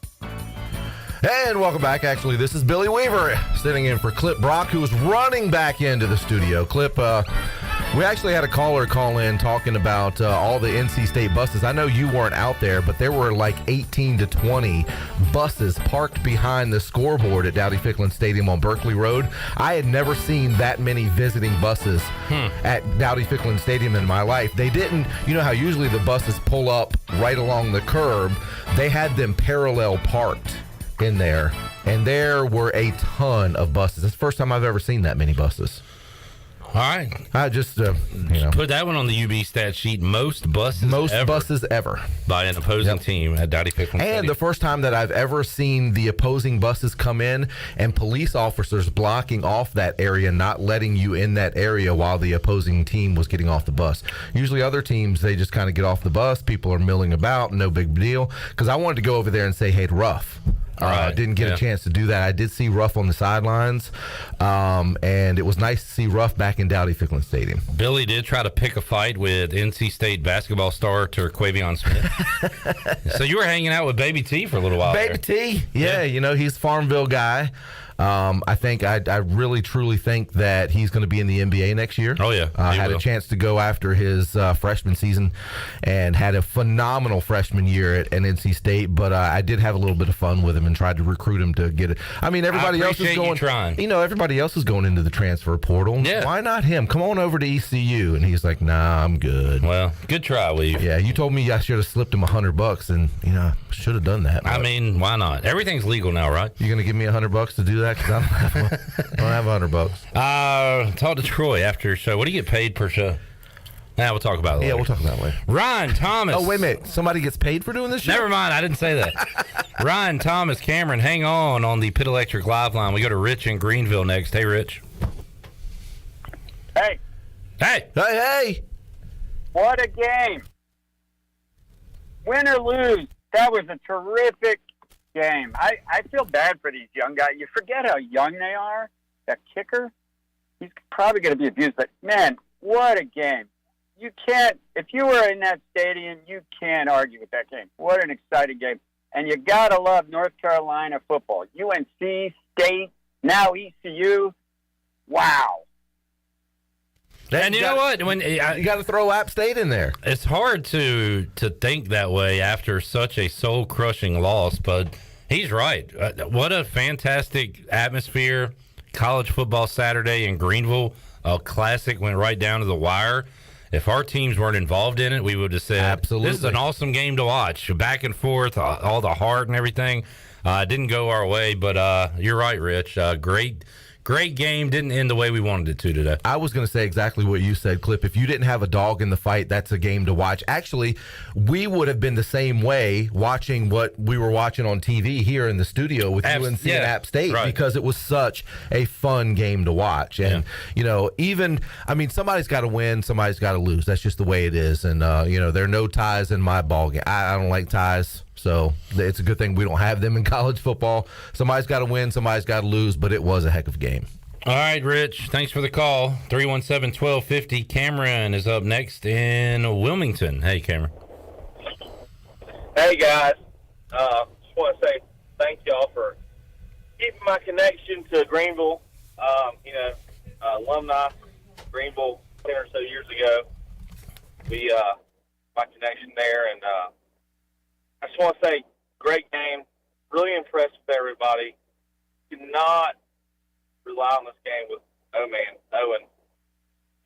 I've always said we cannot rely on a kicker. It's not the kicker's responsibility to win or lose games. Really impressed. My worries are that we look back on this game to dictate our season. And like somebody else was saying, that we would love to beat them. They were hyped up. We were hyped up. But we have ODU next weekend. They beat BT. So we need to beat them, which I think somebody was saying we can do it. I have no doubt in my mind we can do it. We need to do it. We just can't reflect on, we can't dictate this our whole season of looking back and we're losing State. Cameron, on that note, I'm going through Twitter right now, starting to see players and coaches start to put some stuff out. Xavier Smith said, motivated, it's back to work. Pirate Nation, thank you. Today was unreal. Ryan Jones said, love this team. Not the outcome we wanted, but Pirate Nation, we appreciate. Dowdy was rocking. Coach Latrell Scott, appreciate the students, families, and fans that showed up today. Best atmosphere ever. We are a tough and resilient bunch. See you next week. Now, they're all saying the right thing right now, and I think they believe this, but this tells me that they're not going to let this one beat them twice. They're not going to let this one linger. They're going to get ready for ODU and come out and kick some ass next week. Oh, absolutely, and we should. We should. If the only thing we should use this as a motivational tactic to get us fired up. We can do it. We're only improving now with Coach Houston. Love the way the direction he's taking the program, and we're excited. All the way in the Port City in Wilmington, we're excited. Love to see you guys. Thank y'all for everything, and go Pirates. It's only up from here. All right, Cameron in Wilmington. Thanks, Cameron. Hey, looking at our Facebook feed, Jacob Morgan put on there, I've never seen folks from the winning team look so disappointed leaving the stadium. I agree. You could see there was no celebration from NC State. There really wasn't. I think East Carolina won that football game, like head-to-head. You didn't see it on the scoreboard. You might not see it in the stat sheets, but as far as head-to-head, they had some things didn't go their way. Obviously, the blocked kick resulting in a touchdown. The two missed the extra point and the missed field goal at the end. Those things happen. Couple calls the refs should have gone our way. But yeah, there was no celebrating from the NC State fans for sure. So they're not. I tell you what, they're not going back to Raleigh patting themselves on the back right now. Yeah, my buddy Justin Rouse even put in the Facebook live chat. Great game and good luck the rest of the way. And even he is not too happy with his team winning today. The way that happened, getting stopped twice at the 1 yard line is unheard of like that. One on a fumble, one on a fourth down, and then they let ECU get right back in it. And if not for what happened at the end, we are victorious on this first Saturday of the football season. All right, and real quick, my daughter-in-law, Morgan Waddell, is now watching on Facebook. Morgan, hey. Love you. Hey, Morgan. Thomas is up next in Greenville. Hey, Thomas. Hey, what's going on, guys? What's up? Look, man, I know everything. It sucked. It was a sour, bad taste in everybody's mouth, but I just have two quick things, and I'll let you guys talk about it.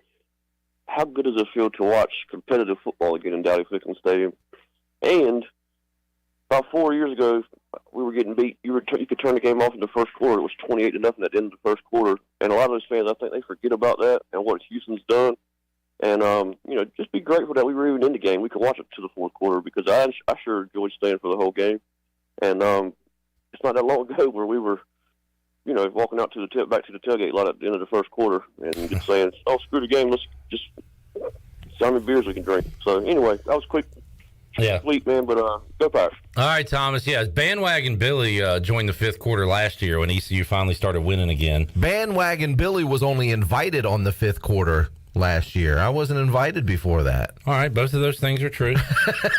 You act like I didn't want to come here. We had some dark years. Bandwagon Billy, that's awesome. I like the way you fight back, though, Weave. That's what I want. That's a fight back. That's right. Pirates got to fight back, man. Now, Weave was, covering the team and was in it and had to talk about it. That's and right. talk to those guys. And hey, man, I went through those 3 and 9. Oh, I know you did. I know you did. Those were not fun. To his point, last year we didn't win them all. We did win a couple, but having competitive football to watch in the fourth quarter was new to us. No, you know what else is new to us, too? Is playing on Labor Day weekend and not everybody deciding to go to the beach instead of going to see a bad 3 and 9 football team from the year before. Yeah. You wouldn't have seen that. I mean, you got to remember, this is a holiday weekend. Yeah. And it was 90 degrees outside. There's a lot of people that would much rather go to the beach than see a bad football team. They didn't. They packed Dowdy-Ficklen Stadium this weekend. That says a lot. I think we're going to have a lot of games like this where it's nip and tuck until the end. And that could be next week. It could be against Navy.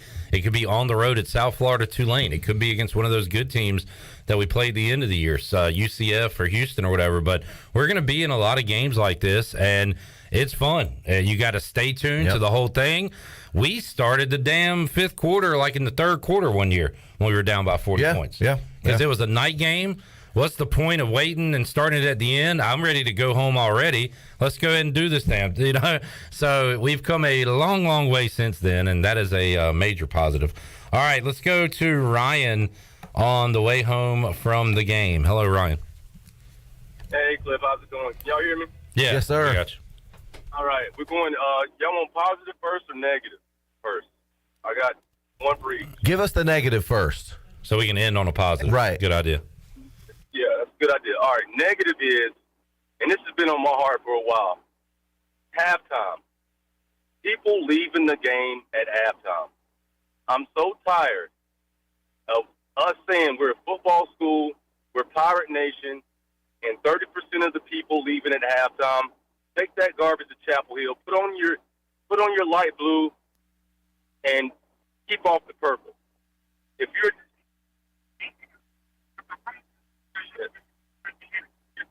sorry about that. All right, you still with us? Yeah, I'm all right, good. I'm fed up with that, man. Stay for the whole game. Some of the student body left. One girl left. She had purple on, and she said, "Go Carolina." She about got a Bush Light thrown on. This is ridiculous. We're Pirate Nation. We're Pirate Nation, and half the student body is leaving at halftime. This is not Chapel Hill. We're a football school, man. I'm fed up with that. I understand the concessions were long, but we're down 2 scores and we're leaving at halftime. Look what almost happened. We're two kicks away from having something really special happen, and half the Pirate Nation's leaving. I'm fed up with that, man. We're either a football school or not. All right, positive. Dude, we have one of the best defenses in the country. Blake Harrell has these guys playing out of their minds. They're flying to the football. They're causing turnovers. 2 goal line stops. I cannot remember the last time I saw that happen. I'm happy with where we are, but we have to hold ourselves accountable. We have to finish out and win ball games. Can we win the conference? Yes. Should we win that game? Absolutely. But we don't. This is not. This is not like a. This is not a win. We're acting like we won this ball game. We didn't win. We lost. All right.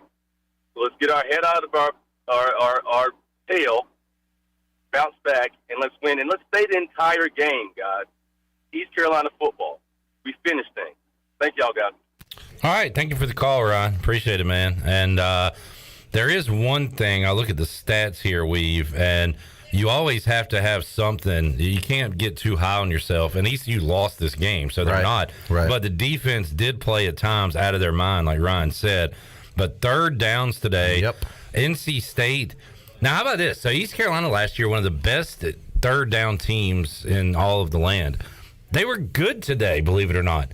4 of 13. That's really good. The bad thing is the ones they gave up, you talked about it, were 10-plus yards, 15 yards. One was a 3rd and 16, and they got 16 yards. Near, their territory kind of, I'm thinking of one where they were backed up. Mm-hmm. And would have to punt it almost from their end zone. Oh, yeah. So you've got, you clean those up, right? So you've got things you can work on despite, but man, giving up. I asked Jeff Charles, how many points would it take to win today? He said if you get 24, you got a chance, maybe a little more than that.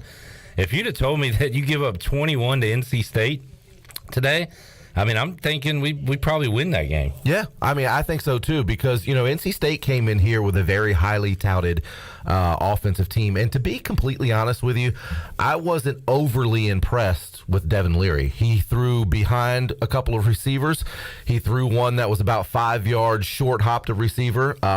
He overthrew the receiver that was wide open in the end zone towards the boneyard. That should have been a touchdown. Missed him completely. So there's a lot of cleaning up Devin Leary's got to do for NC State as well. So I wasn't overly impressed with him. I think his stats, if I looked at his stats, it was I was not very impressed either. 36 or something like that. What is Leary? 17 of 33.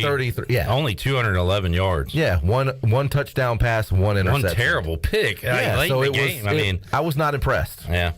All right, 317-1250, the number. We will take another timeout. TJ, Keith, Bo, and Charlie, we're coming to you when we return on the U.S. Cellular 5th Quarter Call-In Show after this timeout.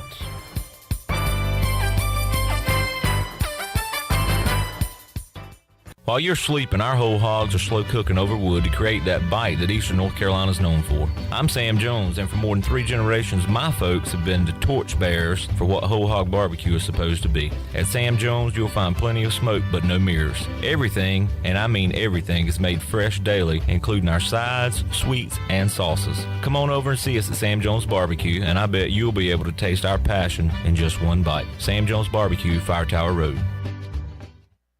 Love is never having to say you're sorry for your internet, because with MetroNet, you get fast, reliable, 100% fiber speeds you'll love with unlimited data, so you can stream, study, surf, and game on all your devices simultaneously. No lag times or buffering. MetroNet offers student deals. Get 100 megabit internet for just $39.95 a month. Switch to MetroNet today at metronet.com/switch. MetroNet. Love your internet.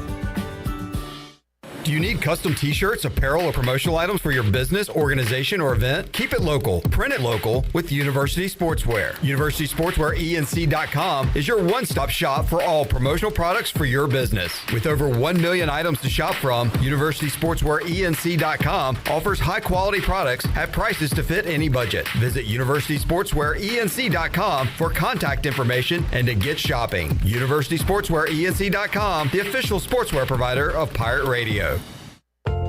This is Braxton Green with Angel Oak Home Loans. If you're looking to purchase a home, it is still a great time, and being pre-qualified before you begin shopping is an advantage. At Angel Oak, we offer a wide variety of programs ranging from conventional, government, and portfolio loans that can fit most financial situations. To get started, contact our experienced team of Talbot Green, Joanne Weir, Wanda Hager, or myself, Braxton Green, at 751-2060. NMLS 1719250, Equal Housing Lender. Welcome to U.S. Cellular, where new and current customers choose any phone they want for free. Free? Even the one with 5G and lots of storage? Free. And the one with the latest everything? Free. At U.S. Cellular, any phone you see is free, whether you're a new or current customer. U.S. Cellular, America's locally grown wireless. Terms apply. See uscellular.com for details. This is Brandon Tate, owner and operator of Atlantic Wireless, an authorized agent for U.S. Cellular since 1997. Visit atlanticwireless.com to find the store near you. We go beyond the call. The Rick House is Eastern North Carolina's premier American-style restaurant and bourbon bar with daily specials. And here's the lineup. Mondays feature $7 margaritas and half-price appetizers. Tuesday is stuffed seafood night. Wednesday is date night. Thursday is roasted smoked lamb chop night. Fridays is prime rib night. And Saturday is Italian night and is also Fred and Wilma night with our 36-ounce bone-in tomahawk steak just like the Flintstones. And on Sunday, it's our legendary brunch from 10 to 2. The Rick House, American Provisions and Spirits, 710 Red Banks Road beside the bowling alley in Greenville. Pirate Radio. And you write that down, because when you're at East Carolina, you go for it every time. Or you don't coach at East Carolina, you don't come to East Carolina, you don't play at East Carolina with a weak heart. Write it! The voice of the Pirate Nation.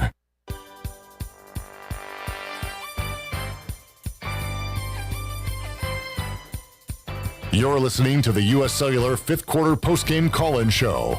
Here's Clip Brock. Back with you on week one of the U.S. Cellular fifth quarter call-in show. Clip Brock, Billy Weaver taking your calls after East Carolina loses today 21-20 in excruciating fashion. But there's another game next week, and then there's going to be 10 more after that, and probably an 11th when the Pirates go back bowling this year. All right, TJ, Keith, Bo, hang on the Pit Electric Live line, because now we're going to Charlie in Pittsburgh. Hello, Charlie. Hey, Clip. Hey, Billy. I Hey. appreciate y'all taking my call, as always. Good to talk to y'all again. Yeah, welcome back.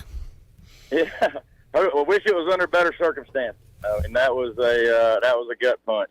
And there's no team on the earth that I want to beat as bad as North Carolina State. But I've had some Parkers between now and the end of the game, so I've calmed down a little bit. I wonder if that's why we're so we're That could upset, be, but yeah. we're not jumping off a bridge. You know how you feel after that Thanksgiving dinner where you're just kind of zoned out almost? Yeah, you're like in a turkey coma. I think I'm in a barbecue and banana pudding coma. Yeah, that's about where I am. Feels better with a belly full of fried chicken and barbecue. But the thing I'm focusing on is the difference in how I feel right now and how I feel or how I felt after both of those games with State right at the end of the Coach Mo era.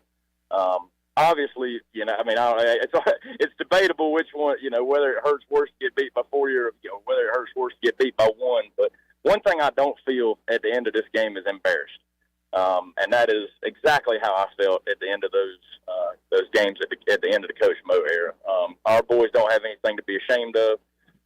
They played a tough game. And unfortunately, I do have a little bit of the feeling like I did at the beginning of last season where we kind of had one snatched away from us. And, our defense played lights out and put us in a situation to win multiple times. And, unfortunately, the offense just couldn't quite get it done there. But if they truly are as good as their ranking implies, and I'm not saying that they are, I don't know that they are or not, but if they are that good, then we should be able to play a ball game with anybody on our schedule this year, and that makes me feel good. So I'm proud of the team. I'm sad the way it turned out, but I think we got bright things ahead. And the fact is the Pirates got to shake it off because we got a tough ODU team coming into Green next weekend, and I hope the Pirate Nation will still come out and support because I think this team's got a lot of potential this year, and we don't need to let this one beat us again. It feels bad today, but let's shake it off. I hope the Pirate Nation will come back out next weekend. I'll be there. Appreciate y'all taking my call. Go Pirates. All right, Charlie. Thanks for the call, man. Good to hear from you again. There's Charlie in Pittsburgh. Man, Kenny said he blames the loss on my shirt. What's wrong with your shirt? I don't know. You were in the gold section. I was in the gold section. I even got my gold hat on. Yeah. I think He said, I blame the loss on Billy's shirt. Smiley face. Somebody on YouTube earlier said... Good thing I like you, Kenny. He said, Billy Weaver looks like somebody that owns Affliction Polos. I thought that was a pretty good one. Billy looks like he owns Affliction Polo shirts. All right. This is my Pirate Radio, Pirate Vibes Only shirt. Tie-dye. All right. Bo is up in Iowa. I don't remember getting a lot of calls from Iowa. Hey, Bo. Hey, guys. Can you hear me? Yes, sir. All right. Thank you for having me on. Initial thoughts on this game are obviously positive. I think there's a lot of chances that State had to score, and our defense came through like everybody's just saying. But I don't want to be the negative guy right now. I think currently at the end of the day, we did lose a chance to make national attention, taking down an in-state top 15 team. And instead, it's just we got our hearts ripped out twice. I'm not saying it's Dafford's fault. It's just the way that it had to pan out. I think down the road, I believe it's something that we could have leaned on a little bit more. And it kind of stings right now. I'm not saying that the rest of the season is going to be determined by this, but I definitely think it could have helped. And it could be something to look back on as not only for our boys but everybody. It's like, we did have this chance to take down State, and State is a legit team as what they say by the rankings. So that's just what I think. It's a national TV game. I thought it could have been a really good opportunity to start 1-0 against a solid team. And you're missing out on a lot of national recognition. We've already seen highlights of the loss. The scroll on the bottom during the game we're watching says NC State, like one of the top headlines, NC State survives East Carolina after a missed kick. So we would have got all that. We're not going to get that attention against Old Dominion, Campbell, Navy, really anybody in our conference. So today was a big national stage day for East Carolina, and one kick away from a lot of folks talking about us today and all throughout this week. Yeah, for sure. And, again, it's, going to those past, all those big games that we had, those big wins in the past against State 2010, Russell Wilson, West Virginia, and even back in the 90s, I thought, those are things that, you look on as a group of five program, and those are statement wins, and those are wins that stick with you, for the rest of your life. So I think that, right now, especially where we are, since we are on the rise again, I think that could have really been a statement. No doubt that we will, be back at the bowl game and be the team and be a better team than we were even last year. But I think it does, make a little bit of an impact down the road. That's just my opinion. Well, yeah, we'll never know. And not that what it meant. Not that this makes any difference, but I'll be curious to see what happens in the national rankings next week. I know. I was thinking about that too, because we're probably receiving votes next week if that kick goes in. Right. At least. Yeah. So. All right. And then you got those couple games after. So yeah. Thanks for the call, Bo. Appreciate it, man. Thank you for having me. Yes, sir. All right, there's Bo in Iowa. Wait, was that Heaven? No, that's just Iowa. It was Iowa. It's Iowa. 317-1250. Keith is back. Let's go back to Wilmington. We've been there quite a few times today. Keith is up. Hey, Keith. Hey, Clint, it's Keith here in Wilmington. You touched on it a minute ago. I think it's relevant talking about national ranking. Sort of Pirate Nation program, national prominence. This is a critical year for Pirate football. We've got conference realignment here. No one knows where it's going to shake out. And I just want to take a step back on that field goal and on that missed extra point. I don't want to kick a dead horse, but I got to say it just feels like too much of a coincidence to not think that there's something going on there. On the sideline, in the locker room, you got Donnie fighting for his job. You got people missing kicks. You got an offense out there that just doesn't seem ready for the national spotlight. And it's so frustrating because you got a defense that I put them toe-to-toe with anybody in the SEC West.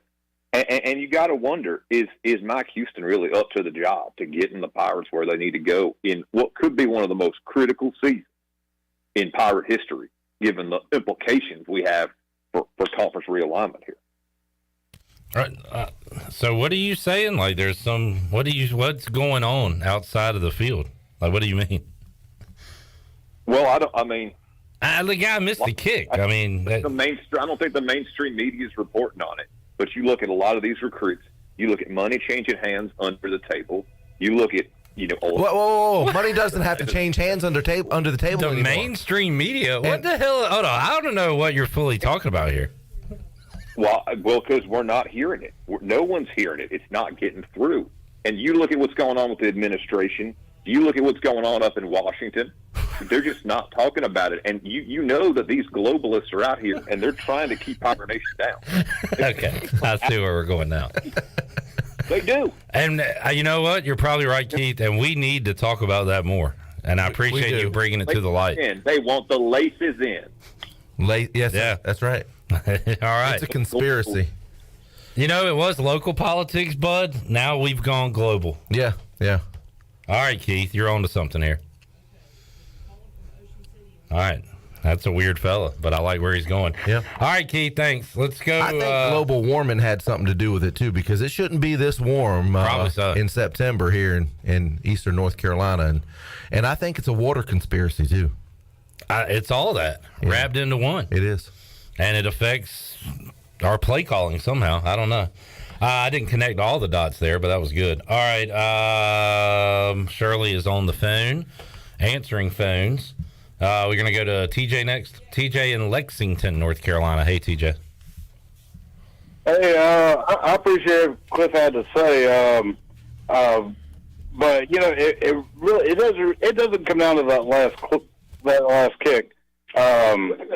It really laces out Dan, if you know what I mean, in the third quarter when the placeholder couldn't turn it around. But that's okay. We had a good time. Yeah. That's all that matters. As long as you had a good time. You had such a good time. You had that kick happen in the third quarter. Yep. But yeah, TJ, it sounds like you have fun today. Look, we talked about it earlier in the show. John Young, last year's holder, took a snapshot of the TV and said, "This is not on Daffer. When you kick a ball off the laces, you can't control it." He said it's like blindfolding a kicker. Mm-hmm. So, he knows more about it than I do. I'll take his word for it. But that's what John Young had to say about it. All right. Anything else, TJ? Hey, I appreciate it. Y'all have a good night. You too, bud. Thanks, man. TJ in Lexington. All right. Oh, boy. Cheezel? What are we doing? Ocean City, Maryland. Hello, Cheezel. How we living? We're living large. I don't believe that's the case. So tell me what your actual opinion is of what happened today, because, I've heard about all these people pussyfooting around today about how... Can you say that? We've really actually gone out and done anything. Let me tell you something. We missed out on an opportunity today. This was an opportunity that was missed. We want to talk about being a passionate football school or a passionate program, and we want to go ahead and think that we're not a Power 5 program, but yet we don't want to go ahead and overstep our boundaries. Where do we stand? Cincinnati sent the mark, okay? Cincinnati set the mark last year. We had an opportunity today to go ahead and make sure that East Carolina was going to be put on the map of college football. Not only within the state of North Carolina, but in the country. A lot of people don't know this. You can look at a lot of Big Ten schedules. We're playing 4 top 25 teams this season. This was a slip through the fingers. How do you not go ahead and capture this opportunity? I'm not going to sit here and smash Owen Daffer. Come on, that's not the right thing to do. Nobody knows. Everybody knows that. And I'm not going to sit here and sound like fucking Stephen A. Smith either. Oh, hey now. Cheezel. Come on, Cheezel. We let you get away with the fun. Don't cuss on my daggone show. I figured a guy like Cheezel would know better. A guy named Cheezel. But I can't stand that. Come on, people. Have a little bit of sense. Can't do it. Don't be a Cheezel. And if you're... And this is coming from someone who's dropped one before. If you're a young married couple about to have a kid, don't name him Cheezel either. Yep. I don't necessarily know if that was his real name. Oh, that's his real name, Cheezel. Oh, is it? I don't know. No, of course it's not. I was going to say, did his parents not like him very much? Of course. Is it really? No, it's not Cheezel. All right, Warren, or whatever your name really is up in Greenville. Hello, Warren. Hey, guys, I'll tell you, it's a beautiful day to be a pirate. I've come through the JT years, the Art Baker years, and we all speak pirates through all. These young men on that field this afternoon poured out the parts for us. Warren, can you turn your radio down? You got an echo going. We want to hear what you're saying. Sorry. Yeah, no problem. And just continue. Men on that field that poured out their hearts for the Pirate Nation. They deserve every bit of respect that we can give them. And we need to realize the dumpster that we have dug ourselves out of. And for anybody that would like to think that the Pirate Nation is dead, I beg to reckon with you, the Pirate Nation is back. We will come back from this. We are back at the top. We are on the way. And I challenge anybody who dares to step into Rowdy-Dowdy and challenge us, because you will get slapped in the mouth. Y'all have a good night. Go Pirates. All right. There you go. Love the positivity. And getting us back on track there.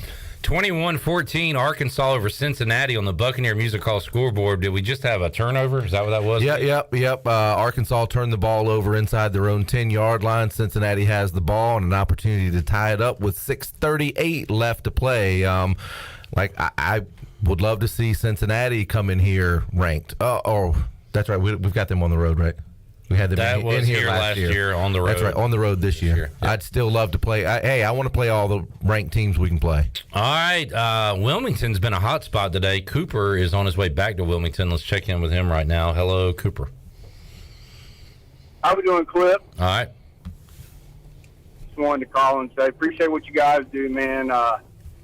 Look, I got nothing but positives to take away from today. I'm not going to say, it wasn't a conspiracy because of all the water, shortage or whatever, but like that guy earlier. But, no, what I want to say, man, is as much as it stings to see us lose this game today, and Clip, you know what I'm talking about growing up where we did, I got nothing but positives to say.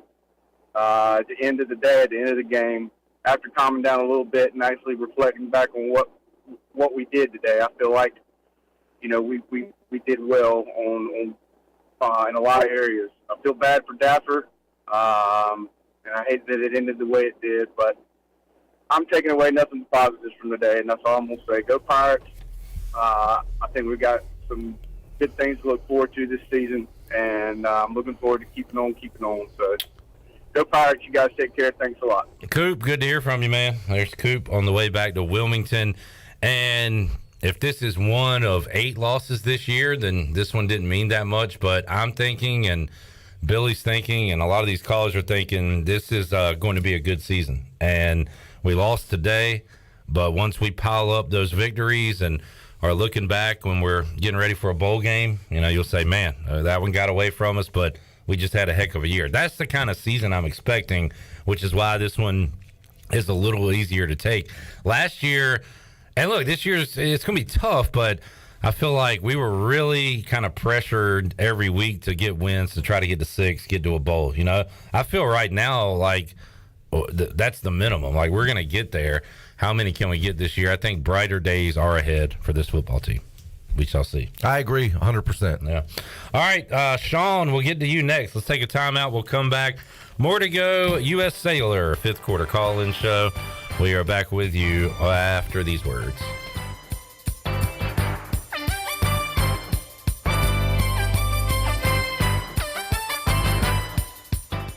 ASAP Party and Tent Rentals is your one-stop shop for weddings, anniversaries, corporate events, family reunions, birthday parties, or any celebration with friends and family. ASAP Party and Tent Rentals has the widest selection of tents, tables, chairs, linens, china, concession equipment, bounce rides, games, staging, wedding equipment, dance floors, and so much more. At ASAP Party and Tent Rentals, we help people get together. Call today at 756-7903. ASAP Party and Tent Rentals, locally owned and operated on Diamond Drive in Greenville near Agri Supply and Equipment Plus.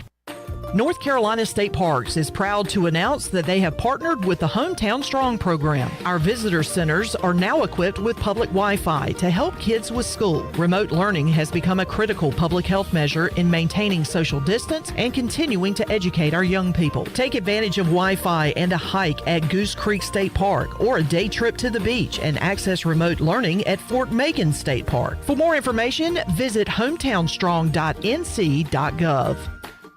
This is John Gavigan with the Gavigan Agency. Our top priority is doing what is best for our members. Whether you are buying a new vehicle, a new home, protecting your family with life insurance, or filing a claim, our agency will be there every step of the way. Our goal is to become a trusted advisor for you and your family for all of your personal and commercial insurance needs. Give us a call in Greenville at 756-1400 for a car, home, business, or life insurance quote today, and give us the opportunity to show you the benefits of doing business with someone who cares. Hi, I'm Annalie Newhoff. And I'm Rob Campbell. And we are with CopyPro. We have been locally owned and operated here in Eastern North Carolina for almost 50 years. CopyPro is the leader in office technology. Does your business struggle with keeping printing costs low or producing professional documents? Here at CopyPro, total customer satisfaction is our #1 priority. We have a variety of solutions to help reduce your printing expenses and make your business more productive. Call us today at 1-800-682-6558 or online at copypro.net. CopyPro, we are the professional office systems people. The convenience of Pitt Greenville Airport is waiting just outside your front door. Service is back, so you're connected to destinations worldwide through flights from American Airlines. Plan your next trip. Book your flights today at flypgv.com or aa.com. Avoid the long check-in lines and congestion at the big airports and fly local at PGV. Fast, convenient, and close to home, PGV has American airline flights perfect for your next trip. Book today at aa.com. PGV, where the pirates fly. Winslow's is now Fifth Street Hardware Restaurant and Tap Room. With a brand new look, Fifth Street Hardware also has a new menu and serving lunch and dinner every Tuesday through Sunday and brunch starting at 10:30 on Sundays. What else is new? Well, they have poker every Tuesday night, Trivia Wednesday with DJ Captain Morgan, and on Friday and Saturday nights they have live music open till 2 a.m. serving light appetizers all night long. New look, new name, same location on Fifth Street. Follow them on Facebook and Instagram for more specials. Fifth Street Hardware Restaurant and Tap Room. What's up? This is Bryson Worrell, and you're listening to Pirate Radio, the voice of the Pirate Nation.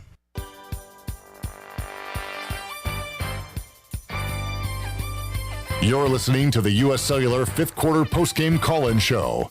Here's Clip Brock.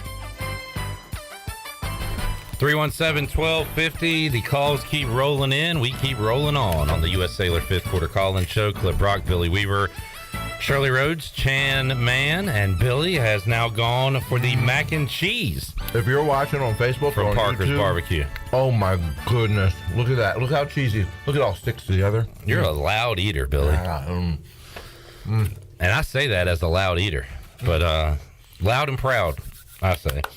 All right, William, hang on. Is Sean up next in Moorhead? Hey, Sean. Hey, guys. Can y'all hear me? Yep.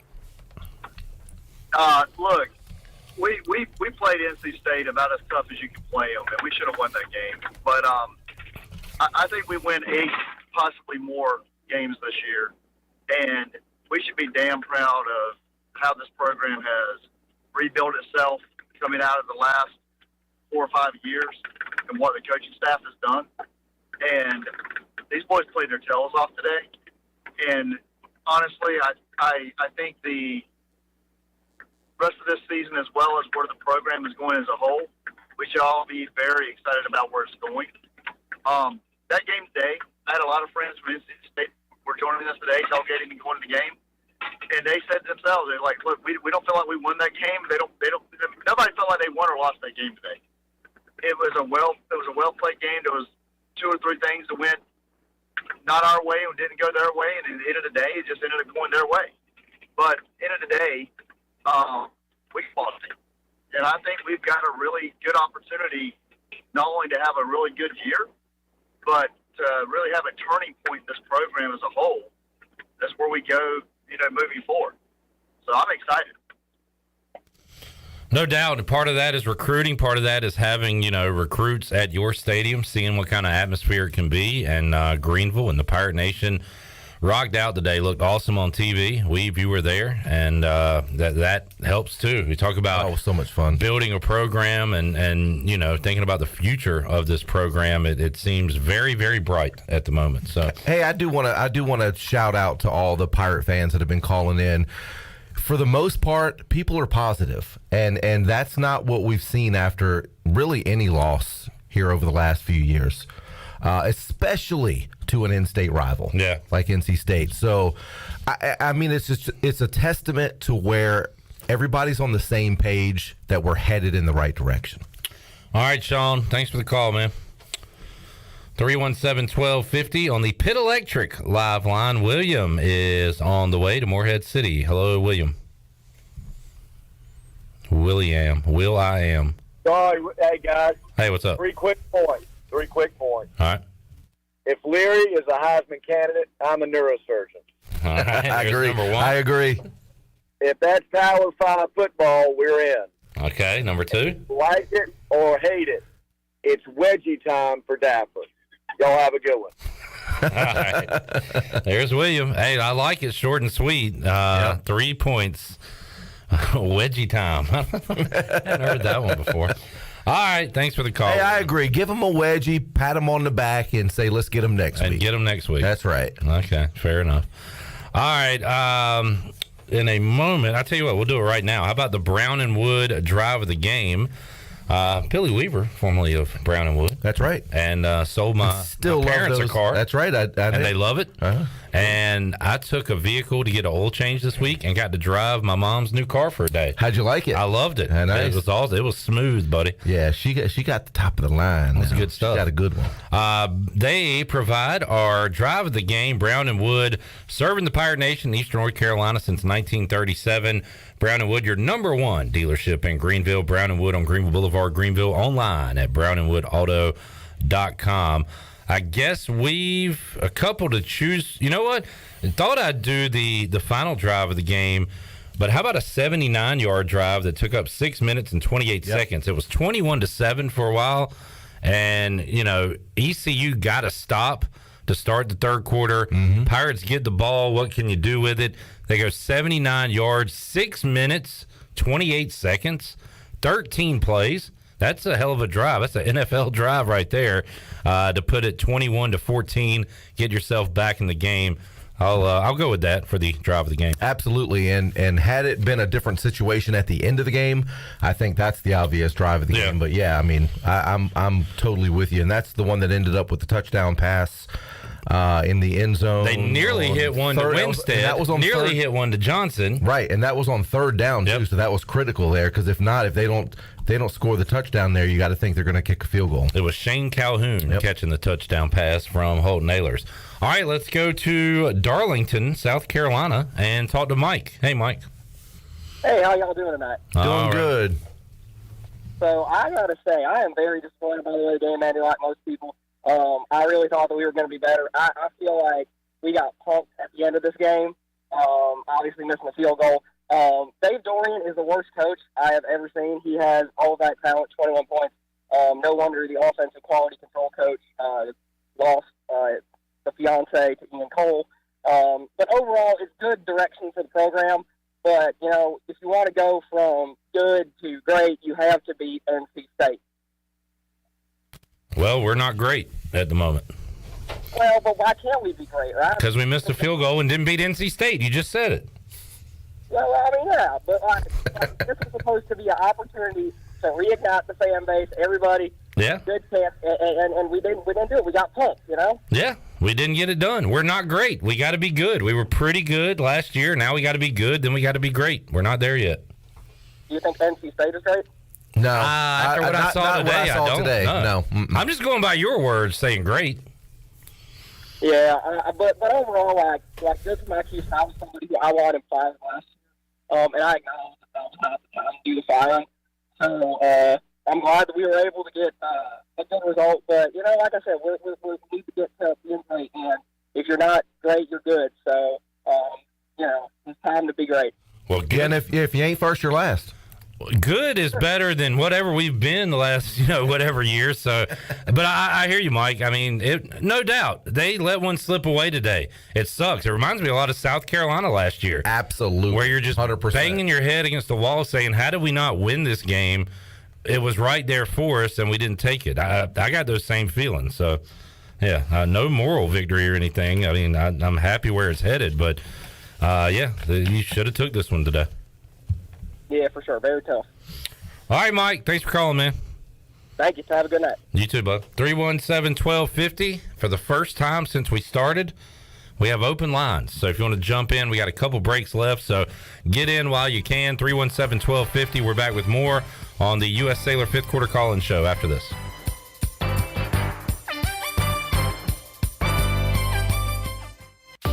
Hey Pirates, this is Holt Nailers. A big part of my success on the field is what I eat at home. To keep my body filled up, I order meals off a Clean Eats meal plan. I choose the meals I want from 6 different meals offered each week, and I pick them up on Sunday or Monday at the cafe on Red Banks Road. Each meal is packed with the perfect mix of healthy proteins, carbs, and veggies to keep my engine running at full speed. Go to cleaneats.com, click on meal plans, or stop by the cafe and get all the info. Clean Eats and the Pirates, a winning combination. BMS Builders is your premier custom builder in Eastern North Carolina. With homes in Blackwood, Mills Creek, Dalton's Cove and Farmville, and Belmar and Ayden, they're constantly expanding. Now to Laurel Glen and Sarah's Way, plus the new duplex community at Abigail Trails. BMS Builders can build the home of your dreams. Just ask Dr. Dennis Ross in Greenville or ECU football coach Mike Houston. They built their homes, and they can build yours as well. Call 916-1578 for BMS Builders. At Bostic Sugg Furniture, we've lowered prices for some pretty big sales, but for our Labor Day sale, we've reduced them even more. Save on the most on-trend looks for your living room, dining room, and bedroom, and save up to 70% off clearance items store-wide. Plus, enjoy 12 months special financing. Sleep your best on a quality mattress for less. Plus, get 48 months special financing with no minimum purchase during the Labor Day sale. On now at Bostic Sugg Furniture. Tired and sluggish? Down in the dumps? Or do you just have the blahs? Well, maybe you need to hydrate. Revive Health and Wellness offers IV hydration, which can help you with lack of energy, improve your mood, assist with immunity, and even fix a hangover. Call today to set up an appointment at 350-1805. Locally owned and operated by Samantha Casper, Revive Health and Wellness has a new location and is ready to serve you. Stop by at 2459 Emerald Place in Greenville or go online at revivehealthwellness.org. Ahoy, mateys! It's Captain Jack Spare of R&R Tire Express. We're here to serve our pirate community by offering easy payments for easy ownership.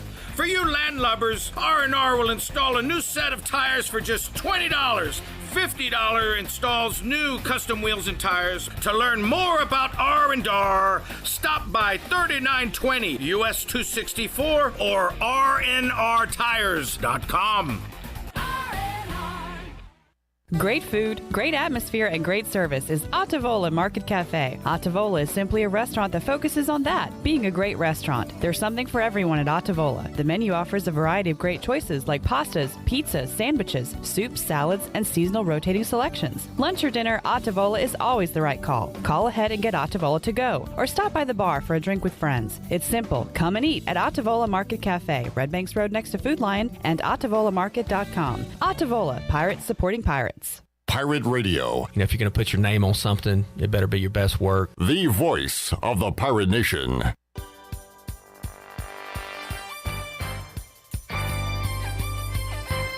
You're listening to the U.S. Cellular fifth quarter postgame call-in show. Here's Clip Brock. 317-1250. Somebody just made a pro move. They waited to hear the music, and they just called in, and they're going to get right on the air. There you go. That's somebody that knows what they're doing. We like that kind of caller around here. Clip Brock, Billy Weaver on a Saturday evening. Still got some good ones coming up later, although I don't think it'll be very good. I think Ohio State is going to roll Notre Dame, but I might be wrong. But we got that coming up later tonight. We'll be checking that one out when we get home. Also, Shirley, is it BYU and South Florida still hadn't started? Is that what you're seeing? Okay. Utah at Florida tonight. Chandler, we like that matchup. That's going to be a good one in the Swamp. And some other action going on as well. I can't believe I just gave all those compliments. You know who called in? I thought it was a caller. Oh, goodness.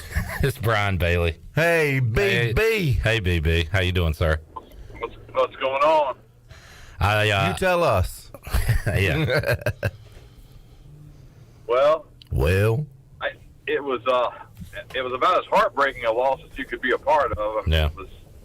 I really felt bad for everybody involved. Coach Houston, in the coaches show that's going to air tomorrow, he talked about that and you guys may have already addressed all this, but on the extra point, that Owen, his plant foot was too close to the ball.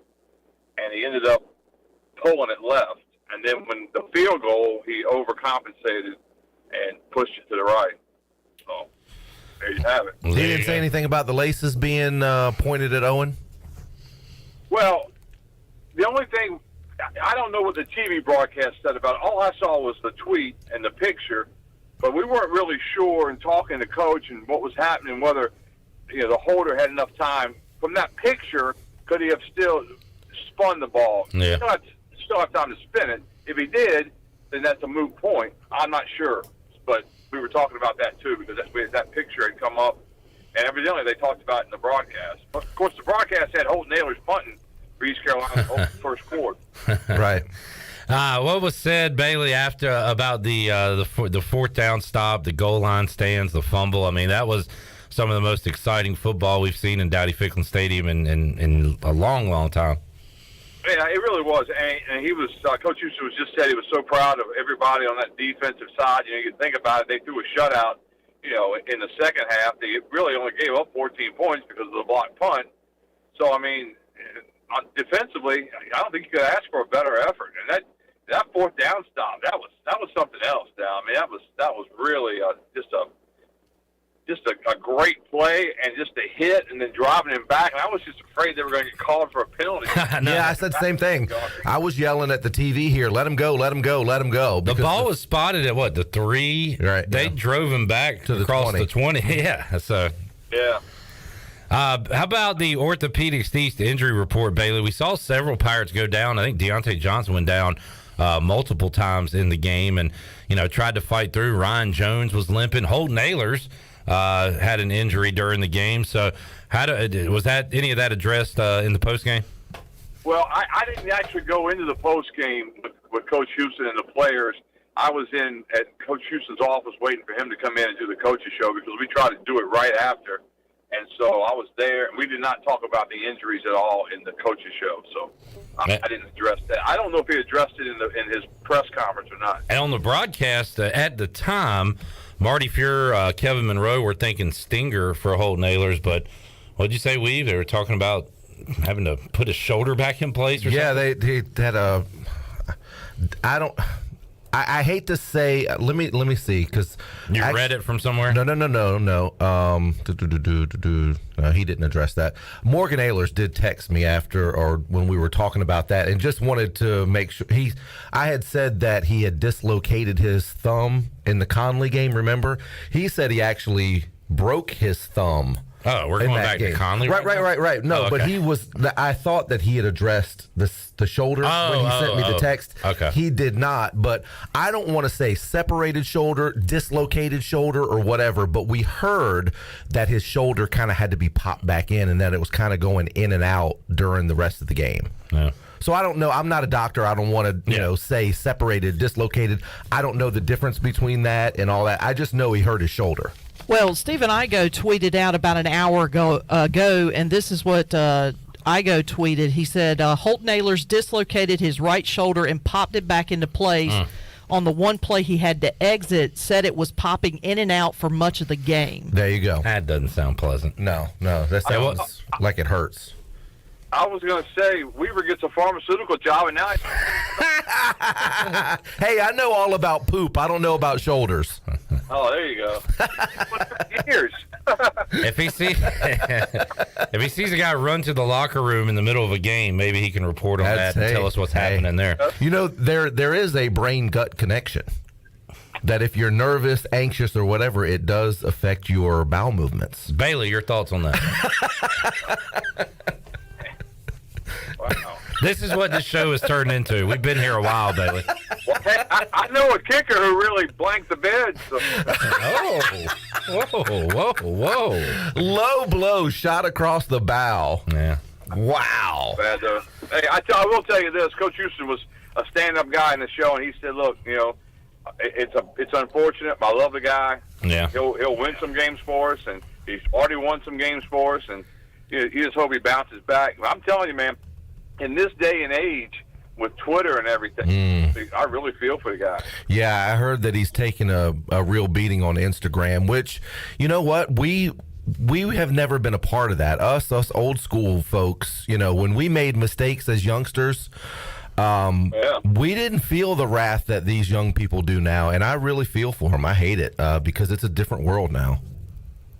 And it's such a man. I was really thinking, hey, you miss an extra point, you feel like the world. But if you come back and kick that field goal, you go from GOAT to hero, and it would have been, the signature win that Holton's been looking for. I mean, he did everything in his power, getting his, shoulder back in socket and leading them down the field, and just some of the heroic things we saw. And we saw so many positives that it's hard to come away with it feeling so bad like the coaches do and like the players do right now. But as we addressed in the show, I'm sure you guys addressed this too, but you can't let one loss turn into two. Yeah. And that's going to be the trick this week. And Coach Houston said, we've already addressed that. We told the team, he said, I told the coaches that win or lose against State, next week's going to be difficult because you either got to come off the high of the win or you got to somehow bring it back from the loss. Yeah. I don't think he was really talking about a devastating loss like the one that they had. I think it's good Old Dominion won last night, Bailey. Not that ECU would overlook them, but now they got full attention, Yeah, I do too. And I agree. I think you guys were talking about it earlier when I was listening on the way to the TV station. But yeah, they made party all week. But that means a lot to them in the state of Virginia and that all of that. So I think they'll have a good time this week celebrating that. They could come in here flat as a pancake. But we'll see. All right, Bailey, you got a guest lined up Monday for the Brian Bailey Show? Donnie Kirkpatrick is scheduled, ready to go. So, no way. Okay, he may not be in the studio with us. I think he's going to be on the phone, but we're scheduled to have him. So we'll confirm that on Sunday. All right. Coach K on Labor Day. You're going to ask him about the fourth down play call at the end of the game? Oh yeah, I mean, I'm telling you, he's talking about a stand-up guy. He'll talk about everything. I know, and that's why I asked you that, because I know he's a stand-up guy and he'll address it. But a lot of people had thought that was kind of a one of the you got 4 flankers, 4 or 5 receivers all going go routes and nobody going short, and they don't pick up the first down. So that was a big call in the game. It really was, and you wonder. And it's easy to sit here like we do, but that little dump pass to Keaton Mitchell over the middle would have worked good for 4 yards. Oh, yes. Yeah. Got him in space finally. All right, Bailey, we got some other callers we're going to get to. Thanks for joining us up here, man, and we'll hear from you coming up on Monday. And we'll check out the Coaches Show. What time's that air tomorrow? 11:30 a.m. on WNCT, Channel 9. Thank you, BB. Yeah, thank you. Good job, fellas. Brian Bailey joining us today here on the U.S. Sailor 5th Quarter Call-In Show. Let's get a couple calls in here. Gary is up in Kinston. Hey, Gary. Gary, you got tired of waiting? You need a little patience, Gary. How about Trip in Wendell? Hey, Trip. What's up, boys? How y'all doing? Doing good. All right. It's a rough day today, but the vibes were immaculate in Dowdy Ficklin.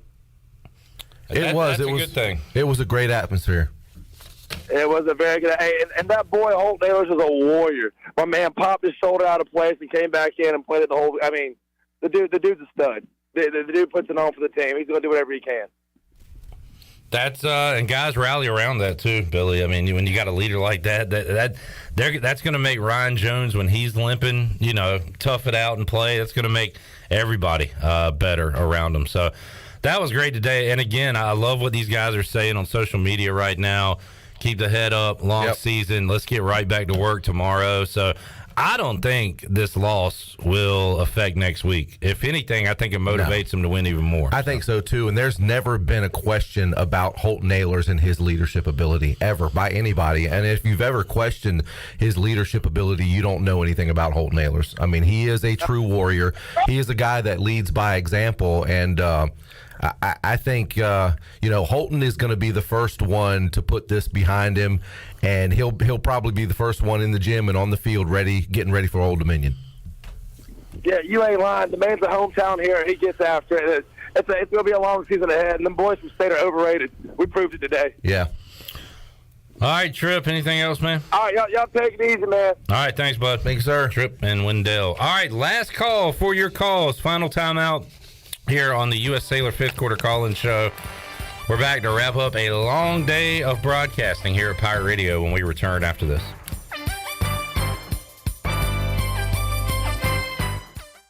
Hello, Pirate Nation. This is Jamie Cuccinella, inviting you and your family to come by Cuccinella's Pizzeria and Italian Ice. Cuccinella's has been serving our special family recipe New York-style pizza since 1932. We think you'll taste the difference in just one bite. When you come in for a pie, don't forget to try our house-made Italian ice or gelato. We make small batches every day from scratch with all fresh ingredients. Cuccinella's on Old Tar Road in Winterville and a new location coming soon to Uptown Greenville. Come and explore great shopping in downtown Washington at Naughty Life. Hi, this is Gina from Naughty Life, and new fall merchandise is arriving every day, featuring all the new Yeti products, like the loadout buckets and waterproof dry duffel bags. We have new fall clothes for men, women, and children. At Naughty Life, we have something perfect for any occasion, like new jewelry and a great selection of sunglasses from Costa, Reflect, and RCI. Visit Naughty Life on Main Street in historic downtown Washington, and like us on Instagram and Facebook.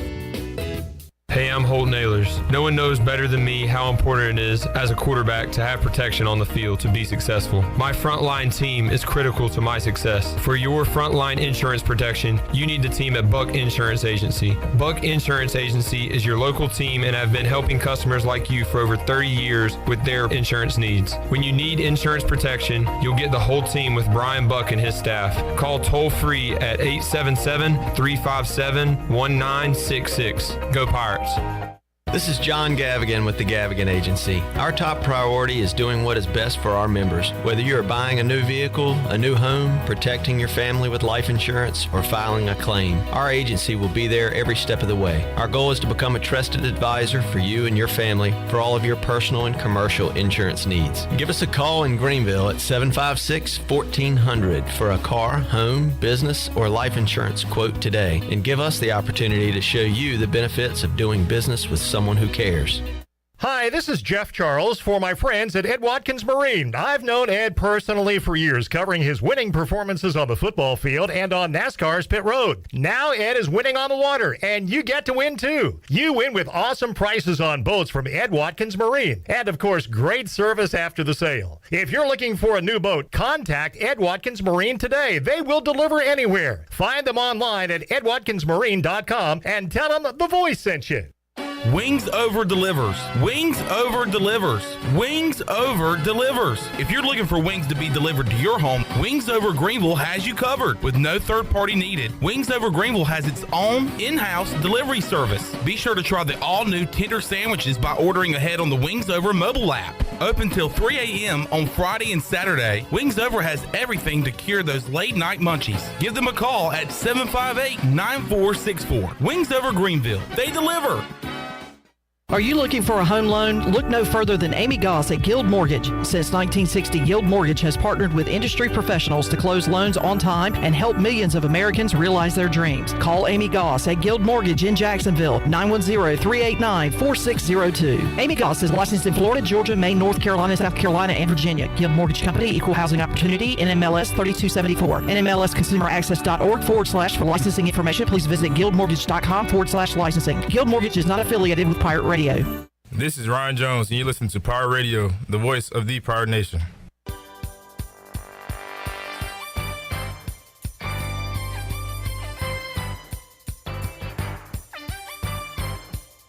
You're listening to the U.S. Cellular fifth quarter postgame call-in show. Here's Clip Brock. Now, with the Pirate Radio scoreboard, here's Shirley Rhodes. All right, number 19, Arkansas is hanging on to a 24-17 lead over Cincinnati in the fourth quarter. Houston and UTSA are tied at 21 apiece with less than 5 minutes to go in that game. Nebraska leading North Dakota 24-17. Georgia beating up on 11th-ranked Oregon 49-3 is that score. Tulsa leads Wyoming 34-27 in the fourth. Oklahoma, no problem over UTEP 45-13 with about a minute to go in the fourth quarter. BYU and South Florida was set to kick off at 6:36, but we still don't have a registered score yet. I got an update. Yep, what's the score? BYU scored on a 75-yard play in 11 seconds and leads 7-0 with 14:49 left to go in the first quarter. All right, and there you go. And the Lincoln Riley era kicks off with USC And they are taking on Rice. They are at the start of the second quarter. They're tied at 7 apiece. And that is a look at your Buccaneer Music Hall scoreboard, brought to you by the Buck, the beacon of music in the land of the Pirates. And they're open from noon until 2 a.m. with live music every night along with football. Follow the Buck on Facebook and Instagram for updated schedules. And we'll see you at the Buck. Now let's head back into the show. Here's Clip. Good, Weave. Buck. Anybody familiar with the Michael Peterson, the murder in Durham, or the staircase? There's been documentaries. Yes. You are? Yes. Okay, good. This one's for you. So last night, Duke beat Temple 30-0, and you know the meme with the two guys shaking hands. And so Temple is the Owls. In that Michael Peterson deal, the defense attorney brought up the owl theory, that the wife was not attacked. She actually got attacked by an owl, and that's how she died. So the meme at the top said, disrespecting owls in Durham. And it was Duke football and Michael Peterson's defense attorney. And for anybody out there that knows what I'm talking about, dark. that is it's great. It's great, but it's dark. Very clever. For those that don't know what the hell I'm talking about, I'm sorry. All right, 317-1250, Pit Electric Live Line. This is the last segment, and we're getting out of here. Michael is up in, I hope this isn't Michael Peterson. Michael is up in Greenville. Hey, Michael. No, it's not Michael Peterson. Okay. It's Michael Peel. All right, Michael. How you doing, man? Doing great, man. Just want to give a shout-out to Pirate Nation. They showed up real loud today, and, although it's kind of spotty probably after the third quarter, but they came back in full force and helped them, the defense pull themselves together for that four-corner stand. So I think it was a great turnout by Pirate Nation. Shout out to Mike Houston and the staff. He's got us heading in a great direction. Definitely wanted to win today, but the guys showed a lot of heart. Especially after that interception after the first quarter. When Holt Ehlers threw that interception, but everybody kind of just rallied together and just we didn't give in. After that could have been definitely a way for the NC State to kind of get some momentum, but we, held things tight. I have a question for you guys. I don't know if it has been talked about, but I was just curious to see what you guys' opinion are in regards to when Holton Ehlers came out of the game. And I saw Garcia warming up. Not that I'm trying to open up a can of worms or anything, but, I saw him warming up. But instead they decided to put Alex Flynn in. He's been steady because he's been in the program for a while now. So just wanted to see you guys' feedback on that. But I'm looking forward to the season too as well. All right. So first of all, I'll speculate on it. Maybe if Ehlers was seriously hurt, right, and they put in Garcia there. Yep.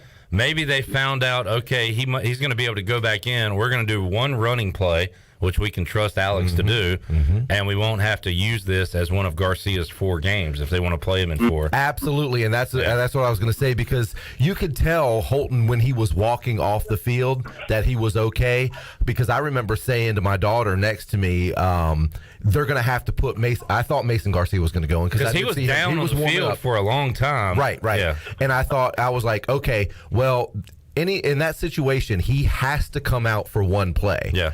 So in that situation, if the coaches, and I'm sure they did, they probably knew right then. Holton probably told them, "I'm good." He's got to go out for one play, and I agree with Clip 100%. Why put Mason Garcia in there and have that count as one of your games? Yeah. When Holton's going right back in. Okay, that makes sense. I was just wondering as far as what was the thought process on that. Yep.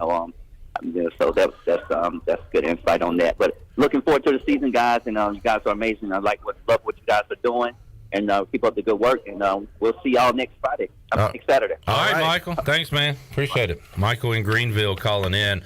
How about those pesky Cincinnati Bearcats? I know. I thought they just had a safety, but they didn't call it a safety. They've missed 2 field goals.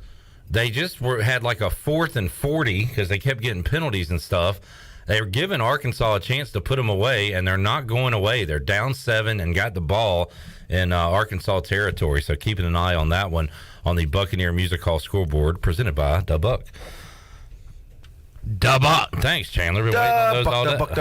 There we go. I know, Chandler. You haven't chimed in. What's going on with you? You okay? I'm just feeling chilling. Okay. Todd is up in Atlanta. Hey, Todd. Hey, fella. How are you? Hey. Hey. Todd Wilson here, man. Hey, what's up, Todd? Long time no chat. I know it, man. It's been a while. I moved to Atlanta about a year and a half ago, and was going back and forth from Swansboro to here. My mom passed, unfortunately, March 31st. But, man, what a game today. I thought it was, man, I was yelling so much, my 99-pound bulldog went and got in his kennel and hid. I'm telling the TV. But I tell you, it was probably maybe the most exciting ECU game that I have watched in about 3 years. And I think a lot of people would agree that a lot was shown today.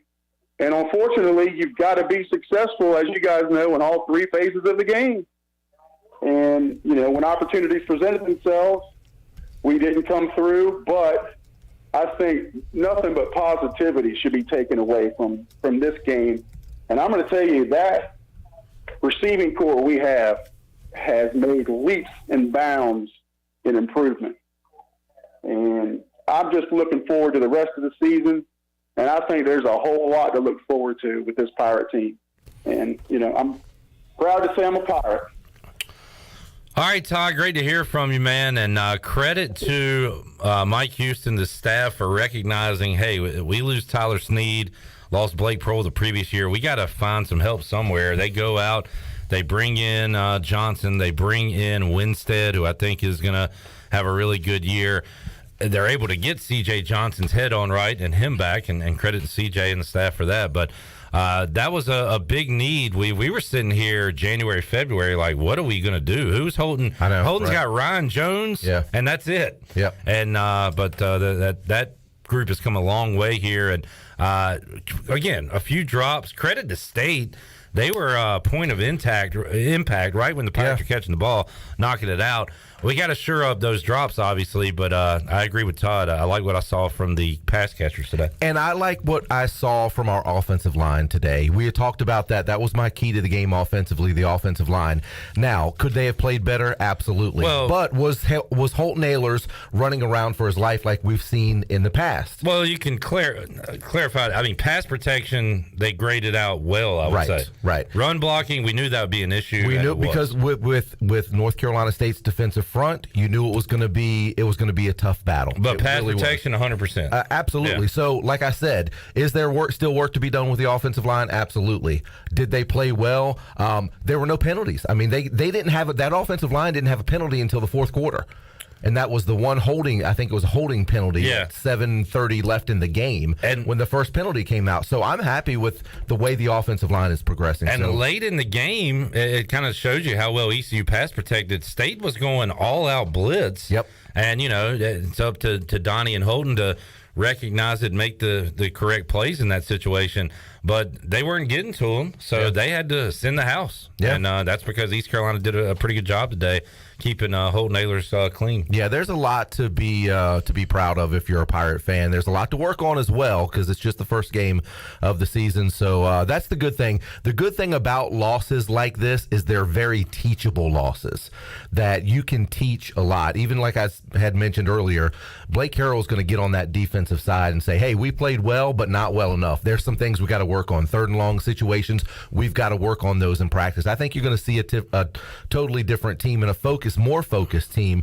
Not to say they weren't focused today. They were. They played well, but I think they're going to be even more focused next week against Old Dominion. We'll be talking to the guys inside the Delcor Players Lounge on Monday. I think you're going to see a very focused and motivated group. They know one got away from them today, but they're ready to turn the page to Old Dominion. We'll recap NC State and get you ready for ECU ODU coming up Monday, 3 o'clock on Pirate Radio Live. Brian Bailey Show Monday at noon with Donnie Kirkpatrick.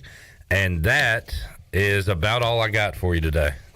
That's a wrap. Shirley Rhodes, my teammate for all these years on Saturdays. We did it again. Another successful day of broadcasting. And I gotta tell you, the way we performed today, if we're looking ahead, I think we're gonna have a great season. Oh, Stupid microphone. You know I could what? not You dropped agree the more. ball. You missed the extra Forget about point it, at the end of the Shirley. game. You screwed it up at the end. Stripper scholarships. Stripper scholarships. You're out. We're gone. 5 years of service. We don't care. You're out. You're fired. We don't have anybody else that can do what you do. You're back in. Stay here. Don't go anywhere. Shirley, great job. Enjoy. Thank you. Had Great fun. job. Great job yourself. Chan Man, you came in here hungover after getting hammered the previous 2 nights, and you made it all the way through. Yes, sir, baby. You soldiered through. Yes, sir. Just like Holt Naylor's toughing it out, you did the same. Exactly like it. You're a tough kid. I appreciate that, You got buddy. that dog in I you. got that dog. Kellen Honeycutt, dog. Billy Weaver, dog. Billy Weaver, fun day, buddy. It's been fun. I hate it ended the way it did, but man, we had a good day here at Pirate Radio, and we're going to be with you every Saturday, all day, and a couple of Fridays too. Okay. Are we going to get Friday Night Weave in here later this season? What do you mean, are we going to get Friday night? You got 2 Friday night Are games. you asking me if I'm going to be here? Yeah. Of course. Okay. What? Duh. Folks, thank you all so much for tuning in. We appreciate interacting with you. It's a lot of fun, and you guys make the show, so thank you for that. Thanks to UBE, their sponsorship of the UBE stat sheet. Brown and Wood with the drive of the game. Orthopedics East with the injury report. And, of course, Parker's Barbecue. Check them out tomorrow if you missed out on it today. 3 locations in Greenville to serve you. And scores provided by the Buccaneer Music Hall Scoreboard. And, of course, U.S. Cellular. Check them out as well. Easy for me to say. Thank you to everyone. We'll see you back here next Saturday, 2 o'clock, on the Bud Light pregame tailgate and after the game on the U.S. Cellular 5th quarter call-in show. You have been listening to the U.S. Cellular 5th quarter postgame call-in show. Join us next time for complete postgame coverage of East Carolina football, exclusively on Pirate Radio, the voice